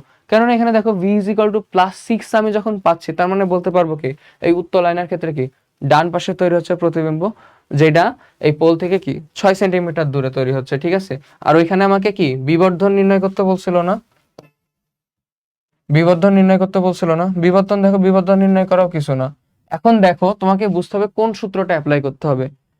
এল প্রাইম বাই এল, ওইটা কিসের ছিল, উচ্চতা দিয়েছিল কিন্তু, আর এইখানে কি দেখো তো উচ্চতার কোনো কাজ আছে, উচ্চতার কিন্তু কোনো কিছুই আসে নাই, আসছে কি ইউ ভি এইগুলো আসছে। তাহলে এম ইজ ইকুয়াল টু কি -v/u। তাহলে এখানে কি হচ্ছে দেখো তো, মাইনাস সাইন দিলাম, ভি কত 6 আর ইউ কত -10। তাহলে কি হচ্ছে মাইনাসে মাইনাসে প্লাস হয়ে যাচ্ছে, কাটাকাটি করলে আমার কত আসতেছে 3/5, যেটাকে আমি বলতে পারি কি 0.6 বলতে পারি। তো 0.6 দেখো, 0.6 আসতেছে মানে কি 1 এর থেকে ছোট না, 1 এর থেকে ছোট, তো তার মানে কি বস্তুটা ক্ষুদ্র হয়ে যাচ্ছে। উত্তর লাইনের ক্ষেত্রে আমরা কি বলতেছিলাম, বস্তু অলওয়েজ ছোট হবে। উত্তর লাইনের ক্ষেত্রে কি বলতেছিলাম, বস্তুটা অলওয়েজ ছোট হবে। পাইছি আমরা ছোট ছোট প্রতিবিম্ব পাইছি, পাইছি তো দেখছো। তাহলে আমার কিন্তু ছবি থেকেও বোঝা লাগতেছে না, এই ফর্মুলার এটাতে দুই ভাবে আমরা বুঝতে পারি। আবার দেখো প্লাস সাইন আসতেছে, প্লাস সাইনে আমি কি বলছিলাম, প্লাস সাইনে আমি কি বলছিলাম, বস্তুটা কি হবে সোজা তৈরি হবে, আর সোজা হওয়া মানে কি অবাস্তব হবে। তো উত্তর লাইনের ক্ষেত্রে তো অলওয়েজই সোজা হয় আর অবাস্তব হয়। তাহলে দেখছো জিনিসগুলা তুমি যখন এইভাবে একটা আরেকটার সাথে রিলেট করে পড়বা, তখন দেখবা ফিজিক্স আসলে তোমার কাছে অনেক ইন্টারেস্টিং একটা সাবজেক্ট লাগতেছে। যখনই গদ্বাত আকারে এটা করলে এটা হয়, এটা করলে এটা হয় মুখস্থ করতে যাবা, তখন দেখবা মজা লাগতেছে না আর কি, বুঝতেই পারতেছে না, তখন মানে আরে কি পড়তেছি বুঝতে পারতেছে না কিছু, ঠিক আছে। ফিজিক্স অলওয়েজ এইভাবে বুঝে পড়ে রিলেট করে পড়া ট্রাই করবা, তাহলে দেখবা তোমার জন্য ইজি লাগবে। তো এখানে দেখো তাহলে, আচ্ছা এই ম্যাথটা যেটা আছে, এই ম্যাথটা তোমাদের বাসার কাজ, সবাই বাসায় করবা। এখানে কঠিন কিচ্ছু নাই, খুবই সহজ ম্যাথ আমি দিয়ে রাখছি, তোমরা পারবা, ঠিক আছে।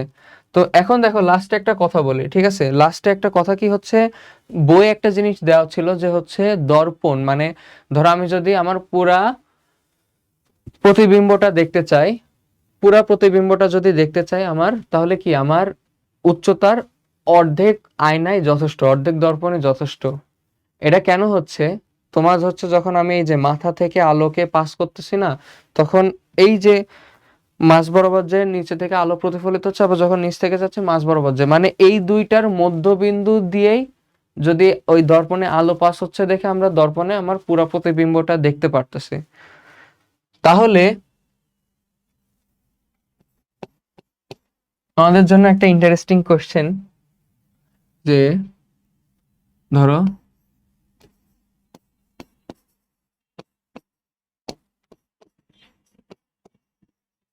তোমার মাথা বরাবর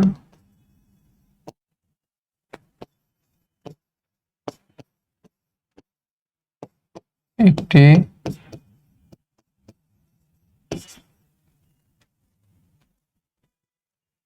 আয়নার মাথা, মানে আয়নার শুরু আর কি, আচ্ছা দেখি মাথা না লিখে আয়নার শুরু,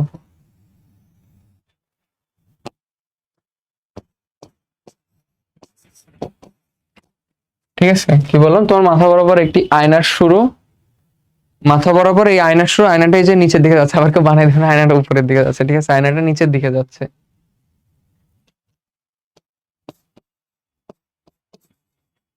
তোমার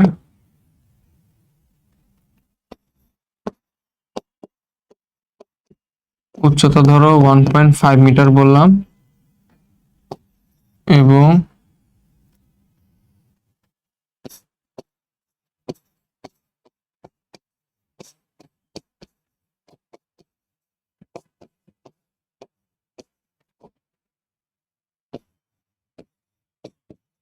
আয়নাটির উচ্চতা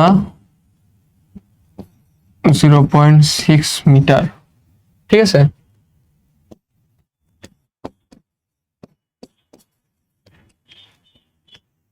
আচ্ছা, তুমি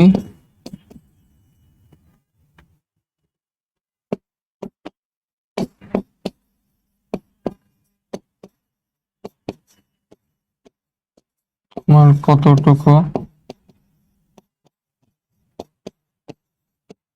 প্রতিবিম্ব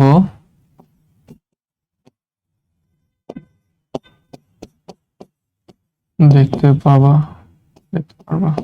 এটা তোমাদের জন্য একটা ইন্টারেস্টিং কোয়েশ্চেন, ঠিক আছে। তো আমি উত্তরটা বলে দিচ্ছি, আগেই উত্তরটা শোনা একটু ভাবো, ঠিক আছে, নিজের ব্রেনটাকে একটু খাটাও। তো আশা করি তোমরা সবাই ভাবছো জিনিসটা কি হচ্ছে। দেখো, মাথা থেকে যখন যাচ্ছে একদম মিডল পয়েন্ট বরাবর দিয়ে আলো পাস হচ্ছে, ব্যাক করতেছে, আবার পা থেকে একদম মিডল পয়েন্ট বরাবর, অর্থাৎ মাথা এবং পায়ের মধ্যবিন্দু, অর্থাৎ আমার দেহের অর্ধেক উচ্চতার হইলে আমি পুরা বডির প্রতিবিম্বটা এই জন্যই দেখতে পাচ্ছি। তাহলে কি হচ্ছে দেখো তো, তোমার হাইট যদি 1.5 মিটার হয়, আয়নাটার দৈর্ঘ্য কি হওয়া উচিত? আয়নাটার দৈর্ঘ্য কি হওয়া উচিত? 0.75 মিটার হওয়া উচিত তোমার পুরা দেহের প্রতিবিম্ব দেখার জন্য, কিন্তু আয়নাটার দৈর্ঘ্য আমি কি বলছি? 0.6 মিটার। তো 0.6 মিটারকে দ্বিগুণ করলে কত হচ্ছে? 1.2 মিটার। তার মানে তুমি কতটুকু প্রতিবিম্ব দেখতে পারবা? এই যে তোমার মাথা থেকে নিচ পর্যন্ত 1.2 মিটার যাবা, ততটুকু প্রতিবিম্বই তুমি আয়নাতে দেখতে পারো, অর্থাৎ তোমার ওই পায়ের নিচের দিকের 0.3 মিটারটা তুমি দেখতে পারবা না, ঠিক আছে। তো এটাই ছিল মোটামুটি আজকের ক্লাস আমাদের, যেখানে আমি চেষ্টা করছি তোমাদেরকে সম্পূর্ণভাবে ক্লিয়ার করে দেওয়ার এই যে আলোর প্রতিফলন এই টপিকটা, এই চ্যাপ্টারটা। আশা করি তোমরা সবাই ক্লিয়ারও হইছো। বাসায় বেশি বেশি এই যে চিত্র আঁকানো আর এই যে সাইন কনভেনশনের জন্য এই যে ম্যাথগুলা, ঠিক আছে, সেই ম্যাথগুলা প্র্যাকটিস করবা, তাহলে এই চ্যাপ্টারে আটকাবা না ইনশাল্লাহ। তো তোমাদের সাথে পরবর্তী কোনো ভিডিওতে দেখা হবে। আর এই ভিডিওগুলা সাথে সাথে পাওয়ার জন্য আমাদের ফেসবুক পেজ, ফেসবুক গ্রুপে যুক্ত হও, ইউটিউব চ্যানেল আছে, ইউটিউব চ্যানেল সাবস্ক্রাইব করো। তো এই প্রিমিয়াম ক্লাসগুলো তাহলে তোমরা এমনিতেই ফ্রিতেই পেয়ে যাবা, তোমাদের কোনো ভোগান্তি পোহানো লাগবে না। সো আজ এই পর্যন্ত, আসসালামু আলাইকুম।